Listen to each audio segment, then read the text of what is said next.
Part 1 of The Christmas Bishop by Winifred Kirkland.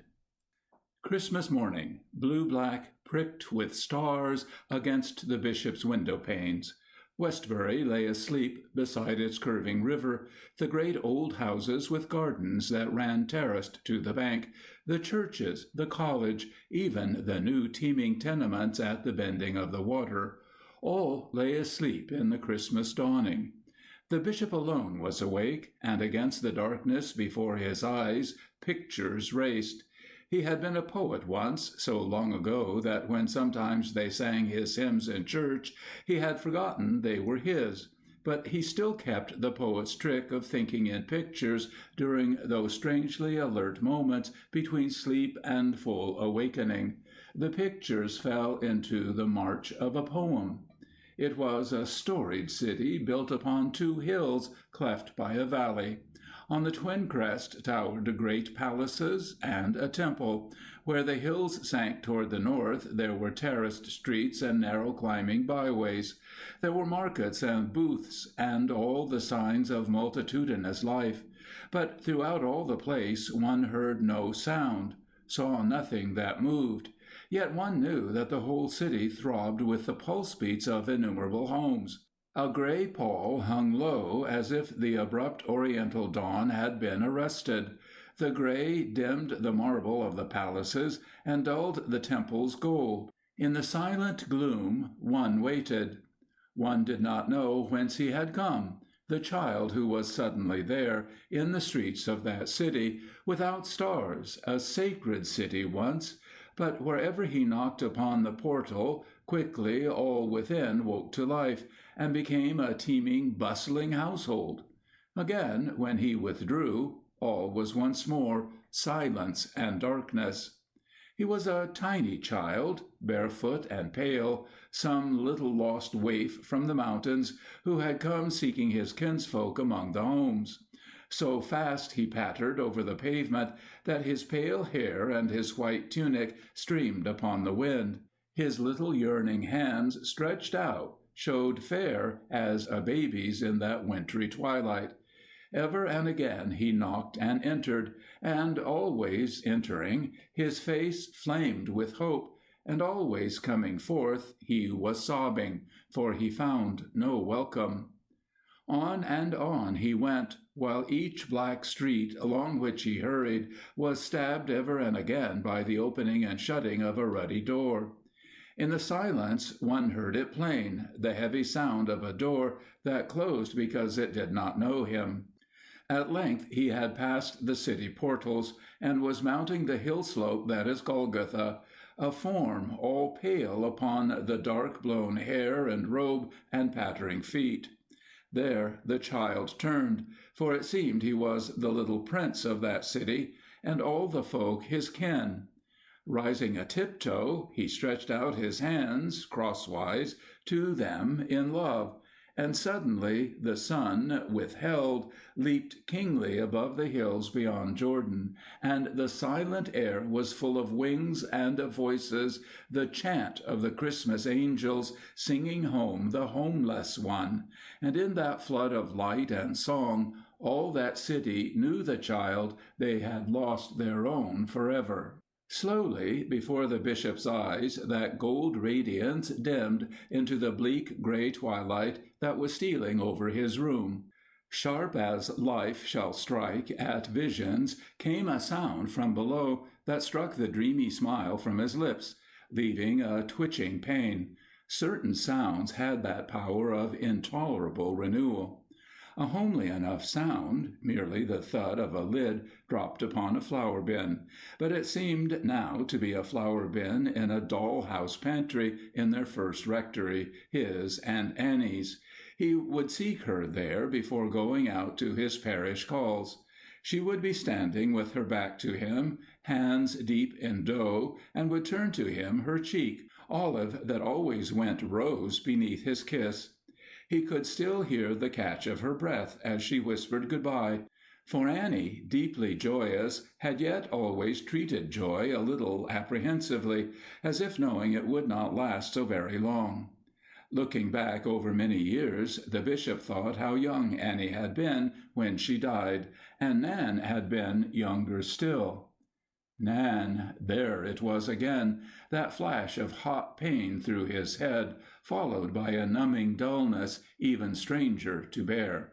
He had felt this several times of late. The bishop ran a hand over his forehead. He seemed to be floating far, without thought, yet this was not sleep.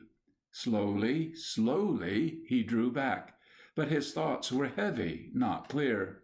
He seemed to lie there waiting for something.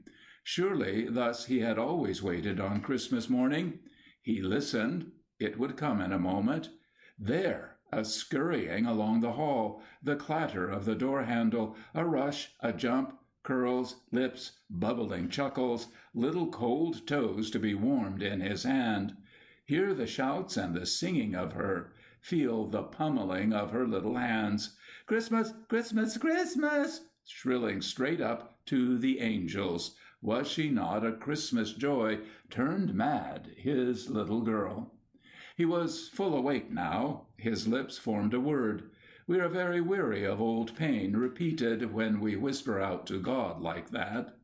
The bishop wondered why people say that one grows used to loss, and that old age grows dull in feeling. Still, he had got used to it, of course. This was Christmas, too. It was quite natural that he should feel it more on Christmas. He must be a little patient, then, with himself about it, perhaps, on Christmas. Yet when had there been a day when he had not missed them, his own? The bishop turned toward the eastward window, and on his gray and beautiful face fell the gray and beautiful morning, for the bishop was one who had made God a habit, so that he turned to him instinctively, without thinking about it at all. And since also he was a man of quick visual imagination, he thought of God quite simply. He saw him standing there, between the bed and the brightening window, in the form of a young Jewish rabbi. He always stood there to greet the bishop's day. Together they always went about, step matching step, so that the bishop was never a lonely man. To himself he always thought of the Nazarene as the friend, because, so he thought, it was by loneliness that Jesus had learned how to love. Since the bishop always thought in words and in pictures, it seemed to him that the friend said to him now, "Rise, let us go forth into the morning. It is Christmas. It is the day of giving." While he dressed, the bishop still knew God standing there, but felt rather than seen, being lost sometimes in mist and dizziness. The spaces in the room were strange. It was a very long journey to the washstand, and the white window squares seemed to advance and then recede. The bishop could see his brush plainly enough on the bureau scarf, but it was a long time before he could make his hand reach it. He had to smile quaintly at himself at last, for he was sitting on the bed, mechanically counting the flower baskets in the worn Brussels carpet, flower baskets that ran diagonally to the chair holding his coat. Groping a little, the bishop achieved the coat, then stood trembling. Undoubtedly he was ill that morning, but Mrs. Graham should not know it, for he must go out, he must go to church. There was no service in all the year so dear to him as the Christmas communion at St. John's. He would force his blurring head to go through with it, and Mrs. Graham should not keep him in. Keep him in! A frown twitched on his forehead, an old man's helplessness at the thought of coddling. Why should a woman he had known but 3 years be so solicitous over his health, dictating about his rubbers and his socks? He was not ill, nor was he so very old.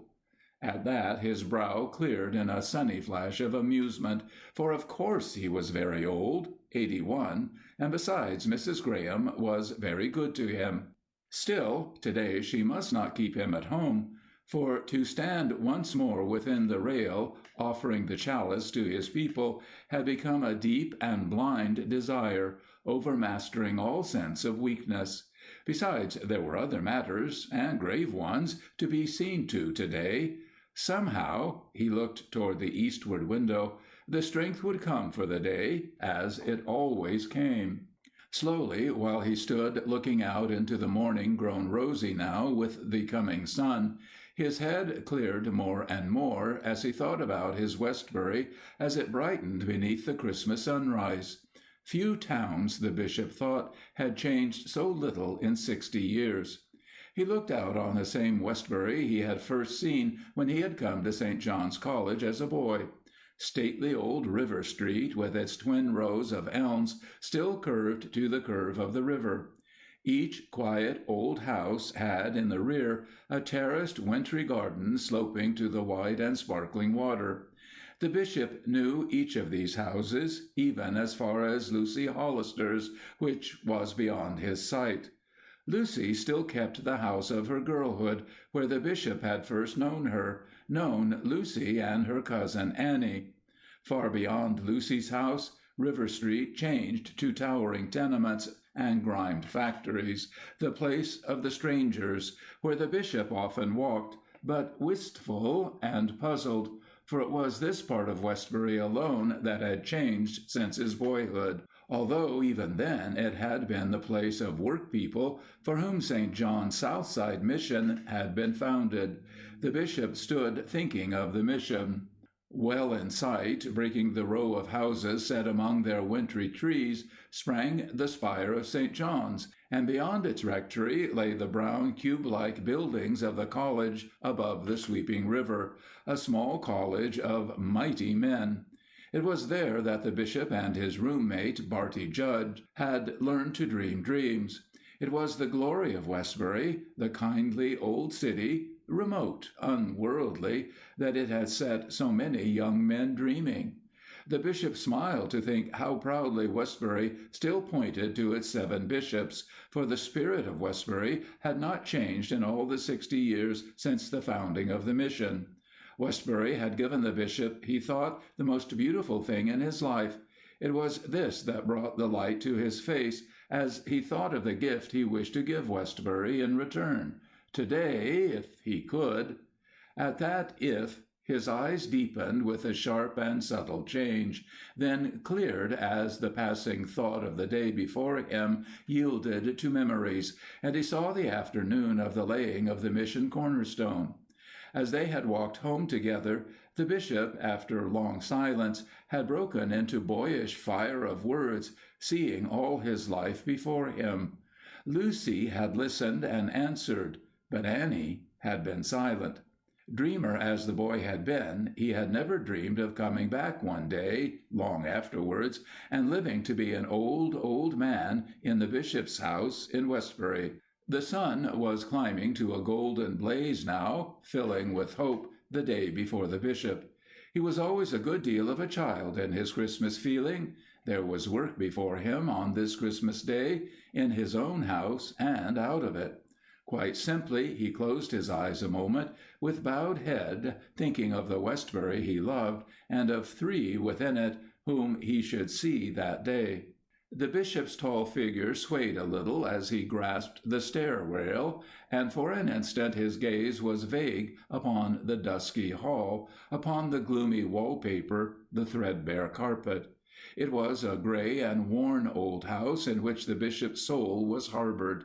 A succession of housekeepers, under the oversight of Mrs. Hollister, kept it in order. But it needs the authority of kinship to change a wallpaper or a carpet. Thus it was that the bishop's long hallway was hardly more his own than the pavement outside, or his own dining-room door, before which he paused, hardly more his own than the doors along his familiar River Street. His hand lingered on the knob, for, thinking of Mrs. Graham within, and of the testing now of his 3 years' hope, he had grown apprehensive and wistful. Then his face flashed firm in a smile as he looked toward someone beside him there in the dim hall. That little way of looking toward the friend with a quick upward smile was one of the bishop's habits engendered by solitude. He never meant to betray his thought publicly, yet sometimes wayfarers in the train, on the street, were startled at the sudden passing of strange light across the gray face, making it, as now in the opening doorway, the face of a little child. The bishop bent toward the black-clad little woman before him the bow that belonged to the days of his youth. Age had stooped his shoulders, but never stiffened their grace, nor that of the sweep of his extended hand. His face, lean, clear-chiseled, blue-eyed, and heavily thatched with white, was ashine with Christmas greeting. "I wish you a beautiful Christmas," he said. Mrs. Graham's glance met the bishop's furtively. She had restless brown eyes beneath a tranquil parting of brown hair, curling and lightly silvered. Her mouth looked as if locked upon discontent. She was a stout, rosy little woman who moved in a heavy, bustling manner. She put her hand into the bishop's awkwardly, never having become accustomed to one who shook hands as a morning greeting. "Merry Christmas," she murmured perfunctorily, as, in the holiday absence of a maid, she turned toward the business of the bishop's breakfast. The raised slide of the dumbwaiter made a gap in the solid paneling of dark cupboards occupying one wall. Like other dining rooms on River Street, the room had two long windows looking toward the water. There was a wide piazza beyond them, hung with the gnarly ropes of leafless Virginia creeper. It was a dark wainscoted room, but now the level eastern sun flooded it, and there was a great crimson spot of roses at the bishop's plate. The table was set for one, he noticed. When Maria was away, Mrs. Graham insisted on serving him with her own hands, instead of settling comfortably into her usual seat. In the silent room, only the sound of the dumbwaiter that creaked and rattled, but the bishop was waiting to speak, after the long patience of 3 years. When his breakfast had been set forth to her satisfaction, Mrs. Graham sank upon the edge of a chair near the window, keeping an alert eye on the bishop's need, but having also an air of absence. "Well," she burst out at last, "so it's Christmas again." "Yes," the bishop smiled, "again. It comes around pretty often, doesn't it? This is your 3rd Christmas in Westbury." "I wonder how many more I'll have in Westbury." "Is it such a bad place to spend Christmas in, then, Westbury?" "Bad for me, yes, after Fair Orchard." "But I had hoped you had begun to feel at home in Westbury." "Me? At home? In Westbury? No, I've no place here, and never can have. I see that plain enough. Just a housekeeper, anyway. I've no place in the place. I mean, like at home. Oh, there's no harm in Westbury. It's not as bad as some towns. There's show here, but it's not showy. There's money, but there's manners, too. Only there's no heart in the place.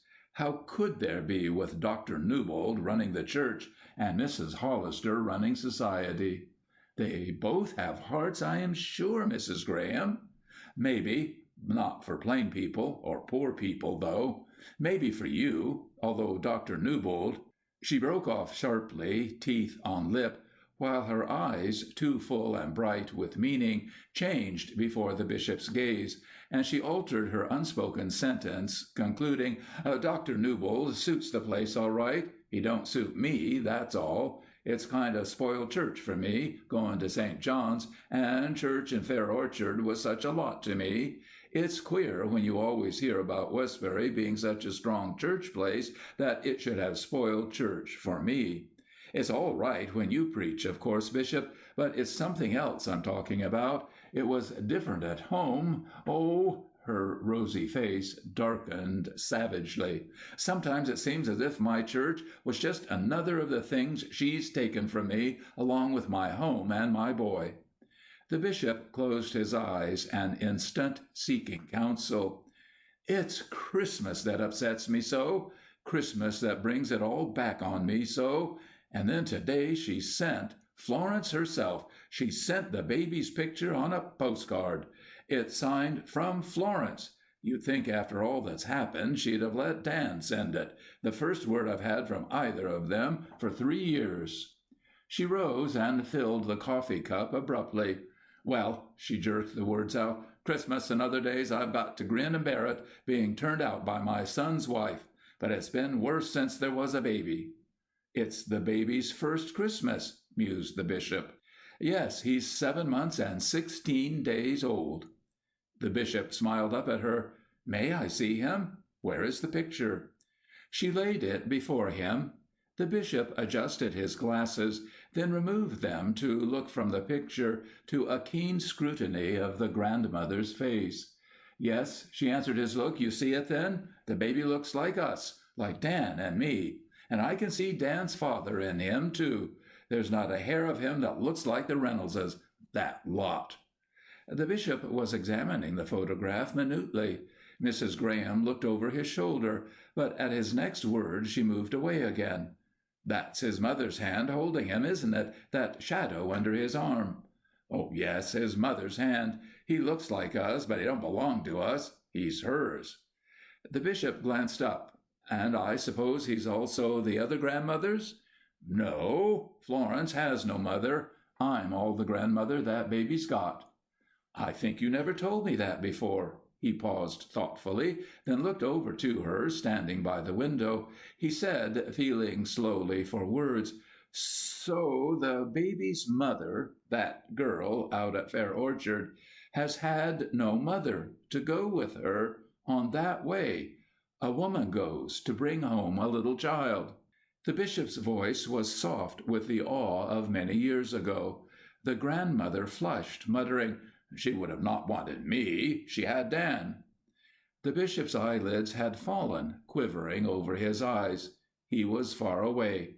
Again he watched with Annie, with Nan, as he said, But men cannot understand. God does not mean them to.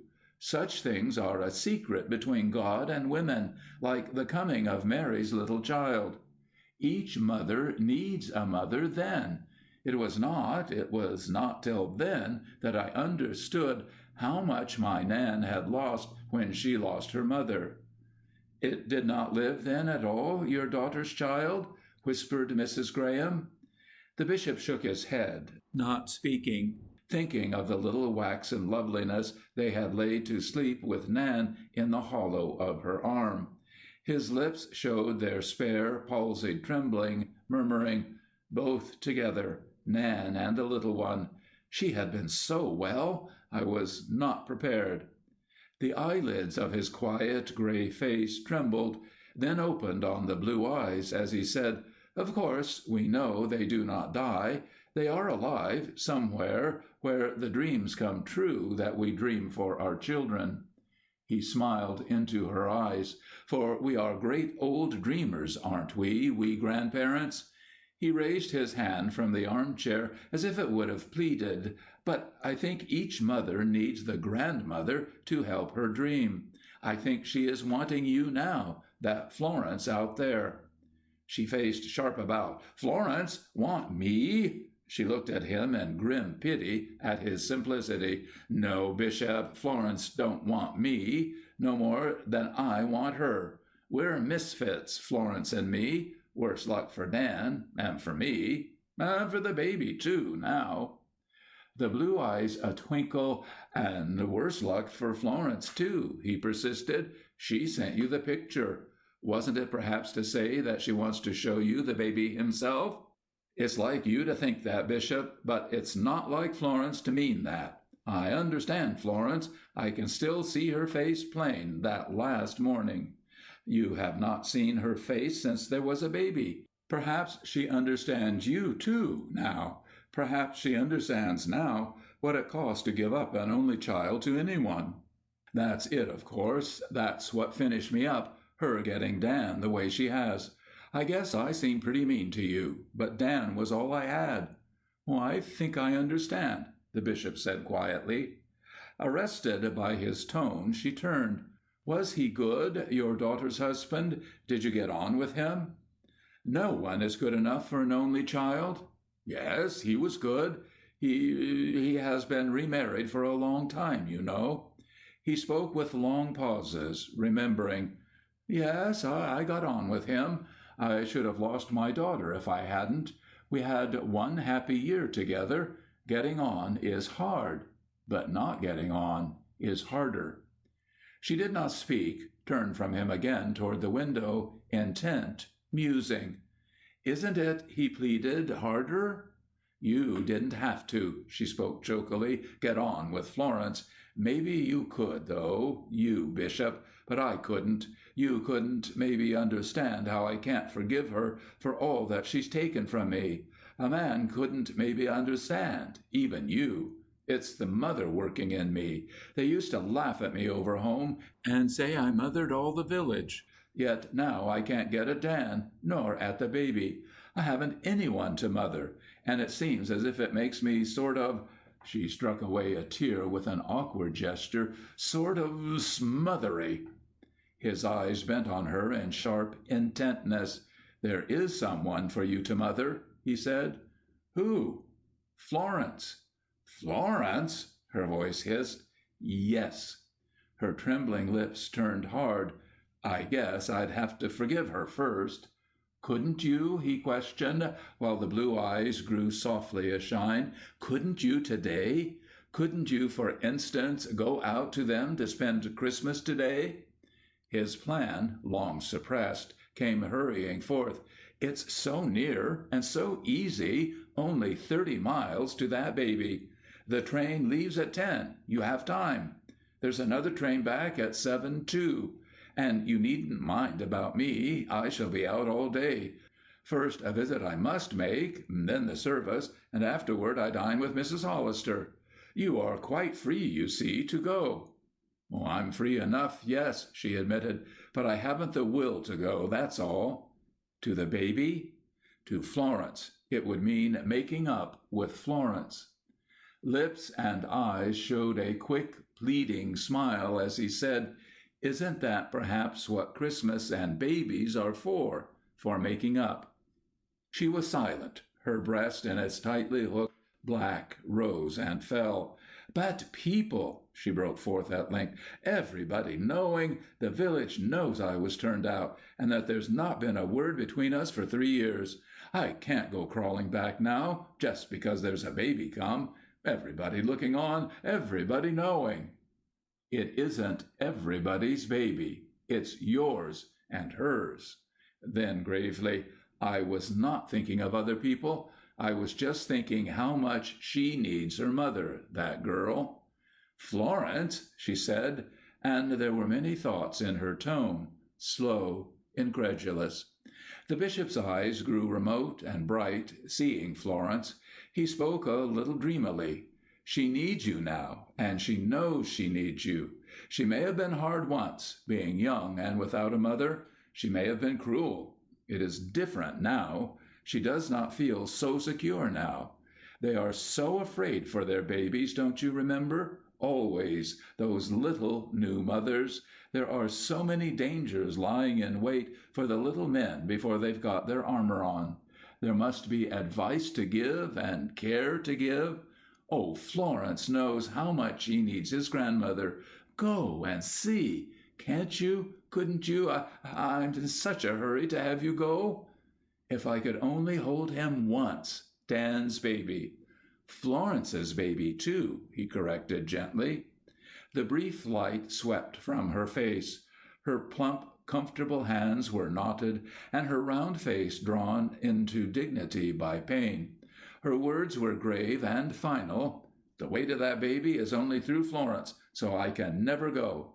I can never have him." Involuntarily, the bishop's hand went to his temple in a gesture of pain, then instantly was forced down. He hesitated, then at length, "Never is such a long word," he said. "Sometimes God says it for us, but don't let us ever say it for ourselves. You know," a passing tremor ran along his lips, "He didn't let me have the grandchild I hoped for. But don't lose having yours. It seems as if I couldn't let you go on losing that. I am in such a hurry somehow today. Can't you go out there today now? Take the baby the Christmas present his mother most wants for him. Take him his grandmother." She turned on him intense. Bishop, do you know what it's like to make up with a person who's done you wrong? Do you know what it feels like to forgive a person who's hurt you where you care most? A moment he groped in past experience for the answer. Then, in a rush of realization, it came upon him. He rose a little unsteadily that he too might stand to face her, as she stood by the curtained recess of the window, where the searchlight of the Christmas sun fell relentless on the drawn intensity of her plump face. The bishop's lean, corded hands rested on the two ebony knobs of the chair back. He did not notice, nor did she, that he swayed slightly with a passing dizziness. "Yes," he answered slowly, thinking of one he soon must see today. "I know how it feels. Yes, I've had to learn how to forgive where I cared most." "How did you make yourself do it? How?" He would have evaded if he could.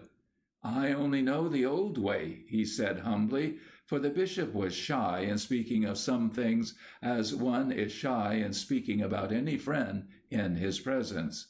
"Tell me how." "I only know one way," he repeated simply. "We all get at the truth from different angles, so there may be many ways to learn to forgive, but I can only tell you about the way that I have tried." The bishop was so old that often, as now, his eyes showed the reflection of the harbor lights in view. As always in his sermons, he had now lost, in his very consciousness of their needs, the presence of his audience in the overwhelming presence of which he forced himself to speak. The way I have found is to try always to see through his eyes. I think he is always very near us, trying always to lift us to the level of his eyes, so that we can look forth from that point of view. I think he is always trying and trying to say things to us to excuse the people who have hurt us. If only we could clear our ears to hear him. If only we could stand at the level of his outlook into souls. Then we should see so much that's pitiable and excusable, so many handicaps and mistakes, so much to make us sorry for them that we couldn't help forgiving. He always saw enough in every soul to make him patient, and if we don't see enough to make us patient too, we have to trust his vision and insight and forgive because he does. Yet it is hardest, the bishop's face showed a passing shadow as he looked inward upon past struggles and forward to that next interview of his Christmas day, to forgive those who hurt him, his work. Yet he forgave even that upon his cross. When we remember that, I do not know how we dare not to forgive. He paused while his fingers on the black knobs tightened, then the shadow of his face was struck away by the quick sunshine of reassurance. He looked toward Mrs. Graham. "You see," he said, "it seems to me that if God in all his eternity has no time to be stern, then perhaps we, who have such a little while, have no time for anything but loving. Don't you," he pleaded, "don't you think so too?" The ruddiness had paled from her cheeks. She was looking at him with wide, intense eyes. "That's your way, Bishop, but it's what I couldn't ever climb up to, I guess." She had to fight to speak against her choking breath. "I'm one of those you'll have to forgive, I'm afraid, for not doing what you want. I wish I could, on your account. But it don't seem as if I could make up with Florence. But I can't bear that you should look like that, Bishop. I'm disappointed. Please don't mind. It's just that I'm a mother who's lost her boy and wants him back and can't get him and his baby." "And yet," he answered, "they are all there, all ready for you, waiting, wanting you, all there. It is too bad." "Florence," she whispered, "needing and wanting you most of all, seeing by the way her little one needs her, how much she needs a mother. Perhaps mothering is your way of forgiving. Couldn't you try it? Florence has never had a chance, has she, to learn many things if she has been a motherless girl? Perhaps she did hate you once. I don't believe she hates anyone now. It's very hard to hate when there's a baby in the house. She sent the picture. She needs you. She knows she needs you, for she knows now what a child can miss who has no mother. Let us think of all she has missed, and not be too hard on her, you and I, any more." She was silent, one hand tense upon the curtain cord. "It's such a good day to go," he urged. "Such a good day to do the unexpected, Christmas. Everyone expects the unexpected on Christmas." A comical smile worked on her set face. "You do, anyway, Bishop," she said, with a catch in the throat. "I think I did allow myself to expect this," he answered, "this making up. Perhaps I expected it because I wanted it so, for I've been in such a hurry, somehow, about that baby. Why, he'll be growing up while we're still talking. You have 3/4 of an hour." He glanced at the clock in quick remembrance of the visit to Dr. Newbold before church time. "And you'll go?" He waited. She was silent still until she burst out, "I can't. I'd say yes if I could, when you beg me so, but I can't say it, and I've got to be honest with you. I can't say it." Her face, working with sobs she forced down, was too painful to look at, yet it gave no hope. "I am very sorry," he said quietly, and turning went into the great study adjoining, which faced, like the dining room, on the veranda and river. Suddenly very tired, he sank into his desk chair, pressing the tips of his fingers to his temples, which had such a painful way of throbbing every little while this morning. "I did want it very much," he acknowledged to himself, "very much." He sat thinking for some moments, then remembering, rose and went into the hall to put on his overcoat, whispering, "But it happened to him like this always, always." About to go out into the street, he turned back. The dining-room door was shut. He opened it. Mrs. Graham was still standing in the window recess, her forehead pressed to the cooling pane. There was no one to see her face. Commonplace, coarse, ugly with tears, lights were trembling across it. "If she needs me," she was whispering, "if she needs me." For a holy thing was being born. In the doorway, wearing his old cape overcoat, his face like a wistful child's beneath his silver hair, the bishop waited. "You will go?"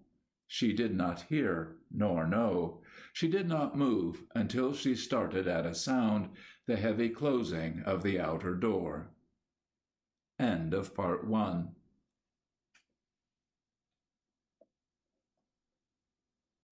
The river was a splendor of Christmas sunshine. A flurry of snow had lightly powdered the brown sod beneath the double rows of elms. Few people were abroad. Sometimes a little group of children, eyes and feet a-dance and cheeks nipped red, went tripping past the bishop. Older folk passed with hearty, careless greeting, for the stooping figure in the cape overcoat was as familiar and unnoted as the river itself with all its mystery of light. The bishop had known Westbury so long and so well that he felt that the homes by which he was passing, all bright with holly, were his homes, that he might have stopped anywhere to share the Christmasing. His slowly pacing feet, however, were bent on the old way toward St. John's Rectory. In the old days the bishop had always called at the rectory to greet Barty Judge and his household before church time, and he still kept to the habit, even though it was so different now at the rectory. A flock of sparrows came swooping down through the wintry silence with much chatter, and at the same time there came scudding across the street a little Italian newsboy as shrill and brown as the birds. The bishop bought a paper and made the youngster's smile flash as he paused for a few words in his own tongue. Presently, as he went on, the newspaper dropped from the bishop's fingers as he fell to thinking of that alien colony down there below, where the river curved, Westbury's strangers. They had come so recently, the factories had sprung up so quickly, that the workers were still the strangers. It is true that the bishop was well known to those teeming streets as the old man who spoke Italian and who loved babies, but he felt that he had done nothing for these others, really. 80 years! How barren of accomplishment they looked beneath the searchlight of Christmas! But perhaps there was still time. His step quickened. As the bishop passed beneath the shadow of St. John's Church, the chimes clanged forth the 10 o'clock hour. He glanced toward the door, thinking how calm and gentle and familiar everything was within. After all, his headache had melted away, and nothing was to prevent his presence by the altar on this morning. The quiet of the chancel was restful to his fancy, lying beyond the visit immediately before him. As he turned up the rectory steps, tugging slightly on the handrail, the door was flung open, and a tall boy came hurrying out. His thin, fine face was set and black, but a smile played across its frown when he saw the bishop. "Good morning, Harry," said the visitor, "and good Christmas." "There'll be no good Christmas here," answered the low, taut voice, "unless you've brought it, Bishop." "No trouble here today, I hope?" "Trouble every day now." Then, remembering dignity, Harry shut his lips, adding more calmly, "Father is not well this morning, Bishop. I am just going out to tell Mr. Egerton that he does not feel able to be at church." "Oh, I'm very sorry." "Well, I'm sorry, too. Sorry for Mother and Lois. I am glad you've come. It will do them good to see you." "And may I see your father, too?" "I think so, if you wish it." "I shouldn't wish it," Harry murmured darkly as he turned about to unlock the door he had slammed, calling in a low note of warning to his mother, and then leaving the bishop with her in the drawing-room. The shades had been pulled down, the holly wreaths looked dull. A little mouse of a girl came out of a shadowy corner, and the mother's arm went about the child's shoulders as the two greeted the bishop. They both had thin, dark faces and intense brown eyes. The girl's hair was dusky, and the mother's silver, above a forehead worn but unwrinkled. The girl's dress was white, and the mother's clinging gray, and both wore sprays of blood-red holly. "Christmas joy to you both," smiled the bishop. "And happy Christmas to you too, Bishop," said the mother, while Lois took his hat and cane. He tugged helplessly at his overcoat, so that they each sprang to pull at a sleeve. "Oh, thank you. There, don't let yourself be 80, Lois. It's a sad thing to be older than your overcoat." Then, seating himself, he continued, "Harry tells me his father is not well today. I'm very sorry. I have been worried lately about him." "Oh, we've all been worried. It is hard to understand, I suppose." Mrs. Newbold smiled wanly. "It is just another case of ministerial nerves, but he suffers very much at times. I wish I could shield him from all worry, but I cannot always anticipate what is going to disturb him. We try, the children and I, but I fear we are very stupid. This morning, for instance—" She broke off. "This morning he felt quite unequal to the Christmas service, yet he is worried at not being there." "Egerton and I will manage the service. Dr. Newbold may be quite at ease about that. I hope—" A summoning bell from above rang sharply. Mrs. Newbold started. "Oh, Katie is at church!" she exclaimed. "Run, Lois." "Oh, no, I'll go myself." With fingers upon the portière, however, she paused. The bishop rose, an odd little flicker in his eyes. "Suppose I go," he said, moving toward the hall. The wife looked at him, fighting for a tremulous smile. "There is nothing the matter really, of course. I shouldn't let you go up. I know I ought to go, but—" She drew quick breath, concluding, "He's in the study, Bishop." Once again, as earlier in the day, the bishop paused before a closed door. An instant he stood there, hesitant, with bowed head, deeply thoughtful. Then he knocked with firm hand. "Come in, of course," a voice thundered. "Why else should I ring except for you to come in?" The bishop was standing quietly in the doorway. At sight of him, the bulky form flung upon the couch sprang up. "I beg your pardon. I thought it was the maid, or my wife." "It is merely your bishop." The bishop's quiet length sank into a deep chair. His long, slim hands rested calmly upon the leather arms. Dr. Newbold sat bolt upright upon the couch, darting furtive glances at the bishop from eyes too blue for his reddened face. His right hand, strong and square, clutched a cushion tensely. The nervous twitching of his lips redeemed from heaviness a face clean shaven, but always bearing the blue-black shadow of a heavy growth of beard. There was a pleasant sweep of brow beneath jet hair. "I am sorry you find me so upset this morning, Bishop. They perhaps told you downstairs—" Then he paused, remembering what they might well have told the bishop downstairs. "Harry told me you were ill. I met him going out." "I judged that he had gone out. Harry's sole comment on his father's headaches is slamming the front door." "The youngsters know so little about headaches," answered the bishop.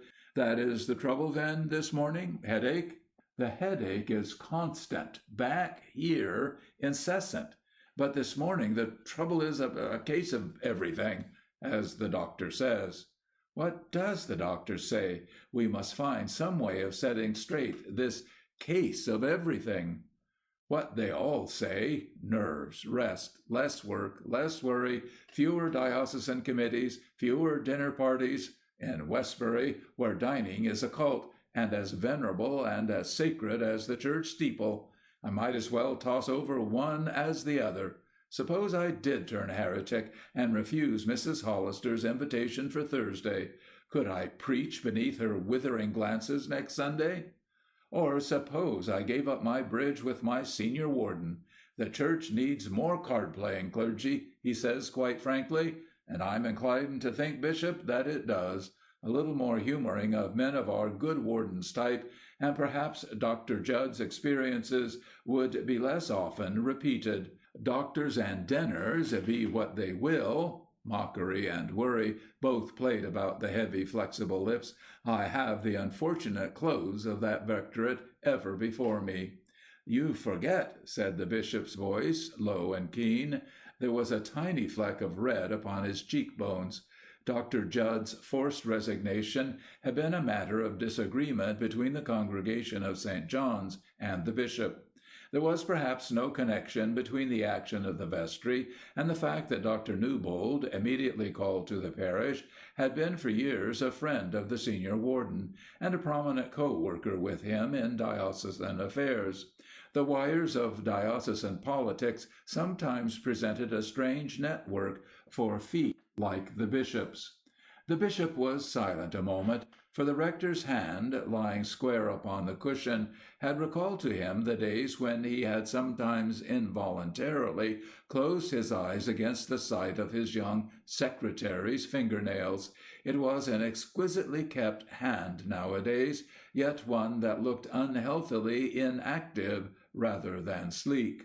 "Well," mused the bishop at last, "if one can't cut out any of these social obligations, how about the committees?" Pity for the quick start and the flush of hurt pride made him add instantly, "Not that the committees can spare you. The church needs you, and we should only be sparing you for a little while to save you for bigger service afterwards." "I should regret," replied Dr. Newbold firmly, while glancing down in some embarrassment, "withdrawing from any service to the diocese just now." "Why just now?" The rector lifted his lids for a quick glance, then dropped his eyes again to his uneasy foot. "The affairs of the diocese, as well as those of the church at large, are passing through a critical period." "Sufficient to justify the loss of your health?" "I feel that the diocese needs me, Bishop." "It needs us all." "Particularly now," repeated the rector. A curious subtlety crossed the cameo clearness of the bishop's face. "But do you not feel that perhaps the need for your activity might be even greater later on?" "You mean," Newbold faltered, for simple folk like the bishop were hard to fathom sometimes, even after 20 years of study. The bishop's smile showed disarming. "I mean simply, lad, if I may call you that sometimes on Christmas Day, that the diocese can't afford to have you break down. It needs and will need you too much for that. Therefore, let the diocese take care of itself a little while." "It's been doing that too long," the other broke forth with the brutality of overwrought nerves. A shadow passed over the bishop's clear gray face. Quick words caught with odd puckering upon his lips. He leaned his silver head against the high, dark chair back, long silent. "Is it really so bad as that, Newbold?" he asked at last. "What is it that is wrong?" "Our finances, for one thing. The treasurer's last report—" "There must be finances, I suppose." The other smiled his cynical, twitching smile. "If there's to be a church at all, there must be finances." He spoke with the irritation belonging to many a former discussion. The bishop's inscrutable gaze rested long upon the rector. "You are thinking, and rightly, that I am saved much because I have good laborers in the field to count the sheaves and the shekels. Believe me, Newbold, I know the value of your work to the diocese, and I am sorry for the weariness of it." The other's face cleared in still uneasy relief. "I do not feel that I can withdraw from any office in the diocese, in the church, however small my service." "It is not small. You are the most prominent man in the diocese, the most active, the most influential." The other flushed with pleasure, yet regarded his guest enigmatically.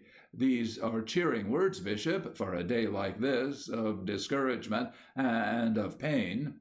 His hand went to the throbbing disc at the back of his neck, as he added abruptly, "If what you say is true, Bishop, I am perhaps paying the price."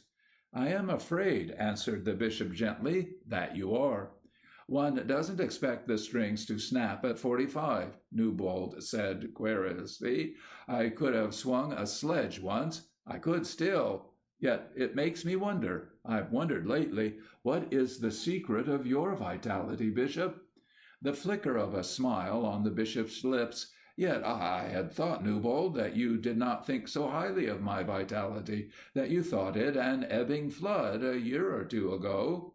The other flushed to the brow. "It was for your own sake, Bishop, to save you the wear and tear of constant travel, constant work, that I urged upon the convention the election of a coadjutor."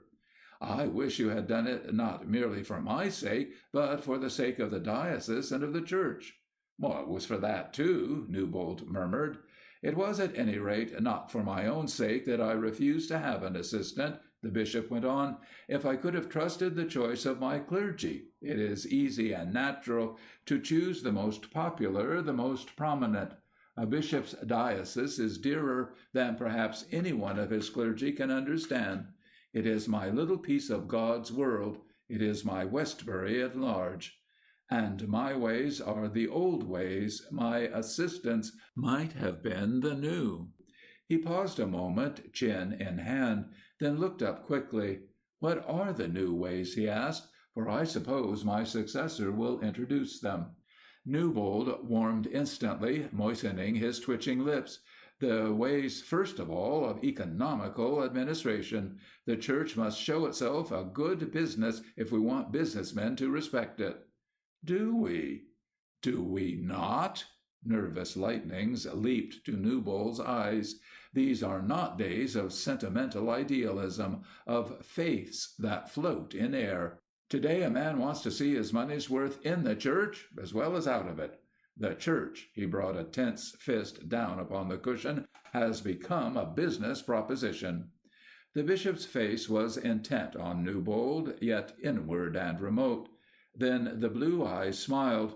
"Oh, but not in Westbury," he pleaded. "We are not money mad in Westbury." "Because you have so much money, have always had. Yet the purse strings are the heart strings in Westbury as elsewhere. Instance, my vestry in the Southside Mission. Closed 3 weeks ago. Westbury is wealthy, but not wasteful. The mission was unsuccessful, therefore to be eliminated from the items of our expenditure. The need of St. John's economical organization is merely an example of the needs of the diocese and of the Church at large. I think I was not, was I, officially told of the action of the Church in closing the mission?" The rector stirred uneasily, then looked up with boyish directness. "I was remiss, Bishop, and I acknowledge it. But I knew the matter would need full explanation for you, and to be frank, I've postponed a good many things of late, simply because I felt paralyzed before them. I'm all out of sorts, not myself at all. I can't tell what's the matter with me." The bishop, noting the sudden hysterical flabbiness of the whole face, recalled the man to firm thought. "The mission is permanently closed, then? That seems to me sad news for Christmas morning." "Believe me, Bishop, I understand your feeling about it. I, too, regret the closing of the mission. I've positively enjoyed my work down there." "I should think that you might have found the mission work almost restful after the other sort." "It was restful, strangely. They speak out down there, act out, too. The South Side caused me no night-long guessing like my neighbors here, yet I had no time for the mission, and lately no money either, for the work has become unpopular, quite naturally." "Naturally?" "I mean the factories and the foreigners have obscured the native population for whom the mission was organized. Social conditions were different a few years ago. It was perfectly possible then for prominent members of St. John's to work at the mission and yet preserve all the decencies of class distinction. The Church would hardly expect a man of my senior warden's type to organize clubs and classes for his own factory hands. Yet might not Christianity expect it? In these days, Bishop, I fear Christianity and the Church are two totally different propositions. You have not lost your power of frankness, Newbold." A sudden shadow dropped over Newbold's face. "Have I not?" he questioned himself darkly, then louder. "With you, Bishop, it is always curiously hard not to say what one thinks. Yet I don't wish you to misunderstand me. I seem to want to be understood this morning, and you're the only person in the universe, I believe, who'd take the trouble. It's not, then, that I don't myself believe the principles of the Christian religion." A smile, infinitely sad and subtle, passed over the bishop's lips. "Since you are a minister of the gospel," he said gently, "one might hope that you believe it." "I have come to believe a good bit of it." "To believe enough, lad?" The Christmas bells had begun again. The voices of the churchgoers sounded on the clear air, but the Christmas visitors sat unheeding. The rector's voice was rasped with the tension of self-defense. "Unfortunately for his health and happiness, a minister of the gospel has much more to think about than what he believes. He has to think what his own congregation is going to allow him to say and to do. He has to think what the Church at large is going to allow him to say and to do. He has to think of the success of his own parish, and of the Church, and of himself. All three must please the public or fail. Now my policy—" "Yes," the bishop commented quietly, "your policy, a man of growing influence like yours, would naturally have outlined for himself his creed and his conduct." "My conduct, assuredly, yes. It has been my endeavor ever since I entered the priesthood, and will always be my aim, to establish respect for the Church and its clergy in the community and in the world at large." "And by what methods?" "The same that prevail in other organizations, sound business system, and the establishment of social dignity. We can't expect our young men to be attracted to the ministry unless we can show them something in it worth getting. They naturally want to get out of it reputation, success, social recognition, as in other professions." "You have found those things yourself?" The bishop's tone was half comment, half question. "Yes," answered Newbold, straightening. "I believe I can say that I have found those things. I started at least without them, as you must well remember. I was a raw enough youngster when I first came to you in Westbury, it is humorous to recall." He laughed a sharp, nervous laugh, then grew instantly grave. "I didn't have much in those days, but I did have health." "Yes," the bishop answered, "you did have—" He paused oddly. "Health. I suppose, if the term had not been so much abused, that I might truthfully call myself a self-made man. The Church has done much for me. I am grateful, with reservations. That is why I feel that in spite of these diabolic nerves of mine, I must go on, must serve the Church, the diocese in its need." "Yet you feel," asked the bishop wistfully, "that you cannot serve the Southside mission?" Sharp sagacity instantly controlled Newbold's garrulous nerves. That was a principle of simple common sense, such as might well be applied to other die-away mission chapels in many a parish. Very low, the other voice, and far away, "Yet the poor are to have the gospel preached to them." "The parent church is open to them," Newbold answered almost with petulance, "here as elsewhere." "You mean," the tone was strange, "that it might be your policy to close other missions in other churches throughout the diocese?" "It would be my policy," replied Newbold, setting his heavy jaw, "to cut off all waste until we get our diocesan treasury out of debt. The Church's one foundation," he added with that daring cynicism that delighted St. John's in his sermons, "is at present sound finance." It was a buffet across the bishop's face, making Newbold instantly protest, "Oh, it's not the mere money. It is the deep unpopularity of such missions as the Southside, with such congregations as St. John's. Am I to go against my vestry and retain my position? Am I to be a Dr. Judd?" "You are afraid." "Afraid? Impossible, for a man of my make-up." He smiled in honest amusement, wetting his lips.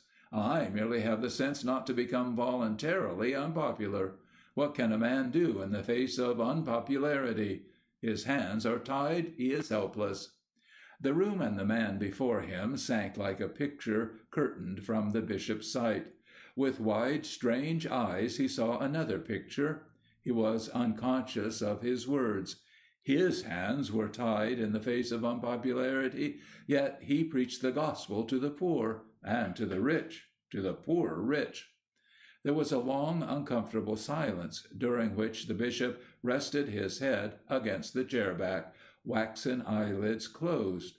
Newbold studied the silent, sculptured face so long that at last, for pure uneasiness, he faltered, "I own, Bishop, that I am no idealist." The bishop opened far, clear eyes. "What are you?" There was a long pause. Then, still in that far, clear voice, speaking quite to himself, the bishop said, "Yet you will be." The room, embrowned, closed against the Christmas sun, dusky with many books, held the two men, who faced each other as once in a lifetime men may. The bishop completed his own sentence, "You will be my successor." It was quite silent now, for the bells had ceased, and the chat of churchgoers. The chancel of St. John's was only a stone's throw from the chair where the bishop sat, yet it was far from him, the chancel with its peace. But he could still get to church, although late, in time for the communion. One more Christmas sacrament was before him, if only he could hold his brain clear and his body taut, through one short hour more, against the sudden blurring pain in his head. The silence of the study still quivered with the bishop's last words, "My successor." Newbold sat facing the fact never before so clearly stated by anyone, not even by himself, but clear to him now as the goal of his clumsy, forceful youth, of his anxious, successful ministry, a goal almost near enough now to touch, perhaps. He could not take his eyes from the bishop's face, transparent as porcelain, now turned into a mask impenetrable. "I would not be your choice, Bishop." The straight line of the bishop's lips formed a quiet "no." and likely enough I may be nobody else's choice either, in spite of services rendered." Then querulous before that intent grey face that gave no sign, "It's small odds what happens with this head of mine, yet I have served and would gladly serve." "God?" The bishop lifted level eyes. Newbold's thick lips formed for a quick reply, worked oddly, then were oddly dumb a moment before they twisted into a cynic curve from the large teeth. "Harry spoke to me with some frankness this morning. He had just left me when you came, Bishop. A different visitor, it seemed to me. A curious Christmas, verily, if you too, like all the rest, think strange things of me." "Strange things, are they not true?" A rush of anger had swept the color to the bishop's cheeks and shot lightnings to his eyes. The years had fallen from his face like a veil snatched aside. Yet with a torrent of words upon his tongue, the bishop, looking at Newbold, turned silent. There are some men to whom the sight of one who cringes before a blow deserved is humiliating to their own inmost manhood. The sight of Newbold seated there, from his bowed brute head, with its two blue watching eyes, to his big foot that never ceased to tap the rug raspingly, had caused the bishop a recoil for which he hated himself. Yet his anger was just. The Christ himself had cried out against the hypocrite, against commercialism in spiritual places. The bishop, of fine, frail fibre as he was himself, remembered the charm for him of the youthful Newbold's provincial crudity and heartiness. But now, the bishop thought bitterly, if one wished to make a minister of the gospel, one had better take a gentleman to start with. He had trusted Newbold at the first, as he might have trusted a son. He had forced himself to trust him afterwards, until this very day. Yet the bishop now acknowledged that he had known well enough whose influence was at work in the diocese against his own, why certain motions he had desired were tabled in the convention, or if passed, only half-heartedly carried out. How hard the bishop had fought not to be aware of a growing evil undercurrent in the spirit of diocesan work. He was far too sensitive not to have felt, as he talked with some of his prominent clergy and laity, his own great simple enthusiasm fall like a baffled flood against a politely concealed embarrassment he refused to understand. But he had understood. He knew now that he had. Oh, there were powers of evil, militant against the faith, the work, to which he had given his life. He had tried not to see them, to believe each man good, especially this man. Yet in this moment it seemed to him that this Newbold, seated there, was the very cause of all of this dark Judas spirit that everywhere throughout the diocese mocked the loveliness of Christ within his very church. Again denunciation trembled like a lash, then again was restrained because of a certain dignity in the soul gazing so grimly from the bright blue eyes, testing the bishop. It was a face the bishop had loved, and it was haggard as a face in a fever picture. With all the power of vision innate in him, the bishop saw the facts of his failure. This was the man with whom, more than with any other, he had sought to share his service and his soul. They wore both of them the badge of God's ministry. They were both of them the stewards of Christ's mysteries. They sat now, after 20 years of friendship, two men girt in by 4 brief walls, yet far apart as two who do not speak each other's tongue. The bishop's brow grew tense at the hard thought that it must have been all his own fault. He had walked, as he had thought, beside the Christ, the friend, yet a man close to him as Newbold had perceived in the bishop himself no reflection of that beauty. Oh, it could not be! Newbold must understand.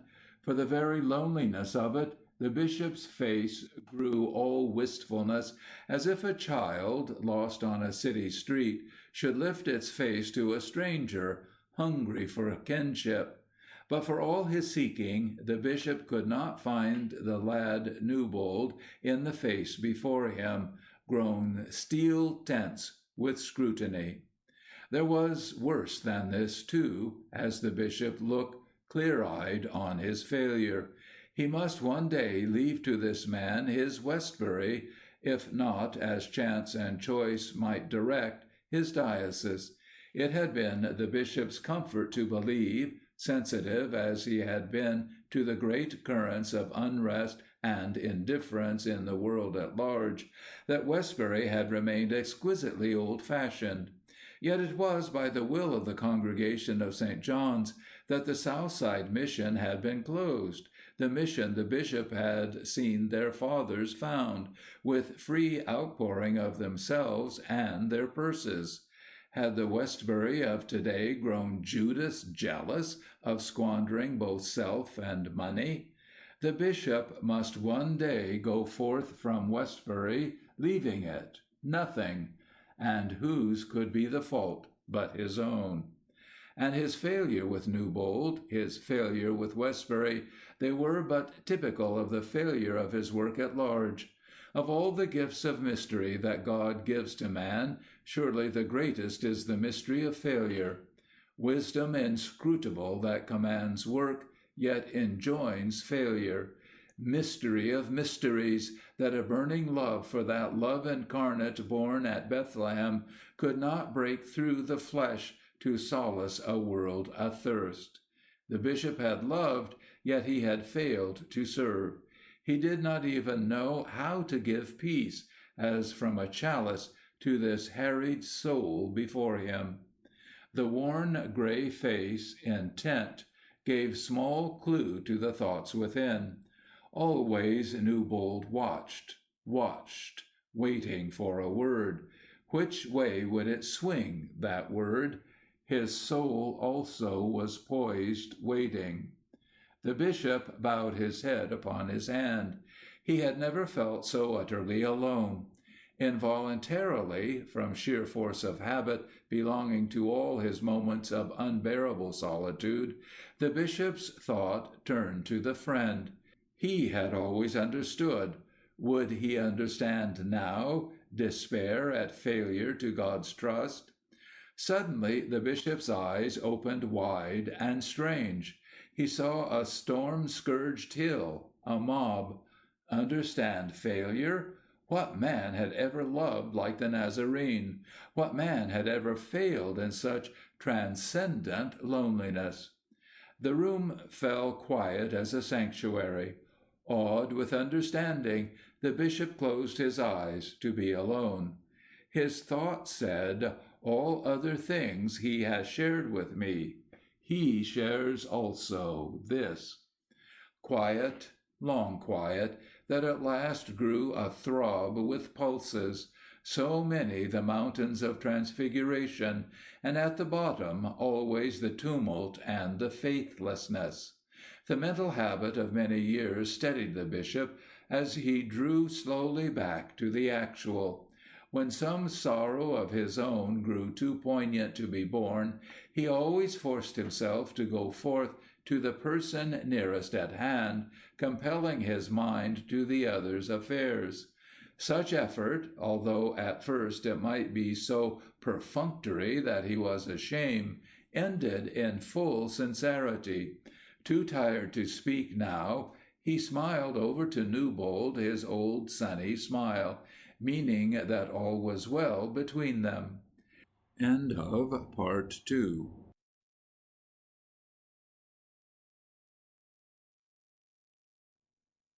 The tension of Newbold's watching snapped like a spent cord. There was a change upon his face, a change in his voice. "Bishop, why did you come to me this morning? They must have told you downstairs that I did not wish to see anyone, and yet you came." "I had a gift to bring." For me? Not now, I am afraid. Still, I have no one else, lad, to leave it with. It is for Westbury. What gift? One I have been thinking of for a long time. You see, Christmas always sets me dreaming, and in these last weeks I've been much shut in, so that I've had a good deal of time to look out of my window and to send my thoughts up and down the streets. I suppose it is because I have been about so little of late that I failed to hear of the closing of the mission, although I knew you were worried about the funds. So I've been happy with my plan.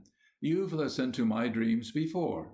The bishop smiled his little, quick, appealing smile. Even though you haven't always, he broke off, a wistful twinkle of remembrance in his eyes. I'm still an incorrigible visionary, you think, lad? The twinkle died. Perhaps I am. No, cried Newbold, no, I would have helped to carry out all your dreams, Bishop, if I could, if they'd been practical. Why, Bishop, Newbold smiled the first real smile of the morning, you're irresistible as my Lois when you want things. Even Mrs. Hollister has to do what you want. Even Mrs. Hollister, repeated the bishop wonderingly, but of course, for she is my friend. You understand Mrs. Hollister better than I do, Bishop, Newbold murmured darkly, then could have bitten his lip, for he saw on the bishop's face the fine controlled recoil that told Newbold he had once again said something no real Westburian would have said. Clumsy again when he was watching himself all the time. Oh, if there was one thing Newbold envied the bishop, it was his inalienable social grace. The bishop's smile was strangely wrought of sun and sadness. To go back to my dream, he suggested, so far from being prepared for the closing of the mission, I had actually been planning its enlargement. He grew a little hesitant and shy. You see, I have a small private fortune, not very much, some 60,000. I have, as you know, no near relatives. I'm not much of a business man, as you are well aware, and I have also perhaps a foolish reluctance to leaving anything in the shape of a memorial, anything bearing my name. Yet it was here in Westbury and St. John's, and at the founding of the mission in the South Side 60 years ago, that there came first to me the meaning of the Christian ministry. A moment his eyes grew dream-bright as he continued, I'm so in the habit of trusting all money matters to you that I have simply had my will made out to you without any stipulation as to the object. To me? In trust, said the bishop, for Westbury. To me? I must trust you, lad. Newbold's eyes, round with amazement, dropped before the pure flame of the bishop's. I had thought, the clear voice went on, that you would be glad to have the management of this money for Westbury, because it was here, in Westbury, and in St. John's, and in work for the South Side, that you too, 20 years ago, came to your first thoughts of the Christian ministry. Yes, muttered Newbold, 20 years ago. His foot ceased to tap the floor. He sat straight, motionless. What, Bishop, was your idea exactly for the use of this 60,000? My idea, I suppose it's impractical now, was what I called it in my mind the House of Friendship. Not, of course, that I want it called that in reality. That's, of course, he said in quick deprecation, sentimental in sound, but that's what I mean. Exactly what? Probed Newbold. You know, the other appealed whimsically, I left all the details to you, even in my plans. I thought I'd just explain the spirit of it. A house of friendship that is settlement house, in connection with the chapel in the South Side. A house open to everybody, to the mothers and fathers, and the babies and the little girls and the newsboys, and open, still more open, to the members of St. John's over here on River Street, so that the mission and the church might learn from each other to be friends. I haven't gone into the details, although I want to one of these days, when my head gets a little clearer. The main thing was that you should understand. And I am to understand that your will is made out to me, with no instructions as to the use of the money? Yes. Does anyone know of your desire for the settlement house? No one. You were the only one who needed to know. Newbold looked straight at his visitor. Has it occurred to you, Bishop, that you are taking a great risk? What do you mean, lad? Asked the bishop wonderingly. Newbold laughed, a laugh that rang true with honest amusement. Well, hardly, as we both know, that I should make way with the money for my own ends, or that 1 cent of it shall be spent except for the object of your desire. But his face grew grave and dark. You imply, I think, something more. It is not merely the money that you leave in my charge, Bishop, but the work itself. Well, I'd always hoped, lad, to leave my work in your charge, in spirit, if not in actuality. Do you hope so this morning? May I hope so, Murray? Once before, on the night of his ordination, the bishop had called Newbold by his first name. Newbold's answer was as direct to the soul as the bishop's question. I don't know. Then sharp and querulous, how could I? How can I? The kindled hope in the bishop's face died like a quenched flame. In its stead, slowly there grew in his eyes their great and brooding pity. Lad, you're tired to the depths this morning, and I am fretting you with the thought of new responsibilities. Forgive me. I hope that in 81 years I've learned to listen. Suppose you do the talking now. What are some of the bothers back of this headache? My head is the chief bother, back of all others. It won't let me go on, and I can't stop. Newbold sprang up, then reseated himself at his desk, sweeping a fret of papers aside so that some fell on the floor, then taking up a flexible paper cutter that he kept snapping in his hands while he swung the revolving chair slowly from side to side. The truth is, I've been going downhill ever since I came here 8 years ago. The air of Westbury is knocking me to pieces. Yet it agreed with you during your other stay here 20-odd years ago. I was a boy then. I had a different body. And perhaps, mused the bishop, a different soul? Oh, that, cried Newbold with a shrug. Then do you suppose if I'd had my health, I'd ever have let the vestry bully me into giving up the Southside Mission? Yet I used to think sometimes that opposition was the breath of life to you. I wonder, a flicker of whimsical humor in the blue eyes, if perhaps it would still be the breath of life to you, if you tried it. Can I fight a spirit in the air? Can I fight of all things mere amusement at enthusiasm? Can I fight the impenetrable self-satisfaction of Westbury? Yet I thought you were one who loved Westbury. I love it, yes, and I hate it. Yet Westbury has loved you and taken you in, as it once took me, also a stranger. It has never taken me in. Has Mrs. Hollister ever taken me in? Newbold, may I ask, the bishop sought to be patient with a resentful child, whether Mrs. Hollister has ever shown you the slightest incivility? Never. Newbold pressed his lips together in a curious, grim smile. He studied the paper knife in his hands intently. Oh, no, I should not find fault with Westbury. It has given me what I wanted when I came here as a boy, to be rector of St. John's. I did not perceive then the price a man pays to be rector of St. John's. What price? The price of his freedom. There's no way to please the congregation of St. John's except to please them. I've learned the trick of that. Commend me to the clergy as latter-day courtiers. It was sentences such as these, applied in the chancel to his congregation, not to himself, that his people so enjoyed in his sermons, feeling him at one with them in a comfortable workaday cynicism. Newbold's words were pressed through closed teeth as he concluded, "But I despise my people." Your people of the South Side, too? They? Oh, no, poor wretches. They are honest. I understand them. But it is the strain of trying to understand St. John's that is killing me. His hand went impatiently to his head. Serene and low, the bishop's words, "Then why not go to your people of the south side?"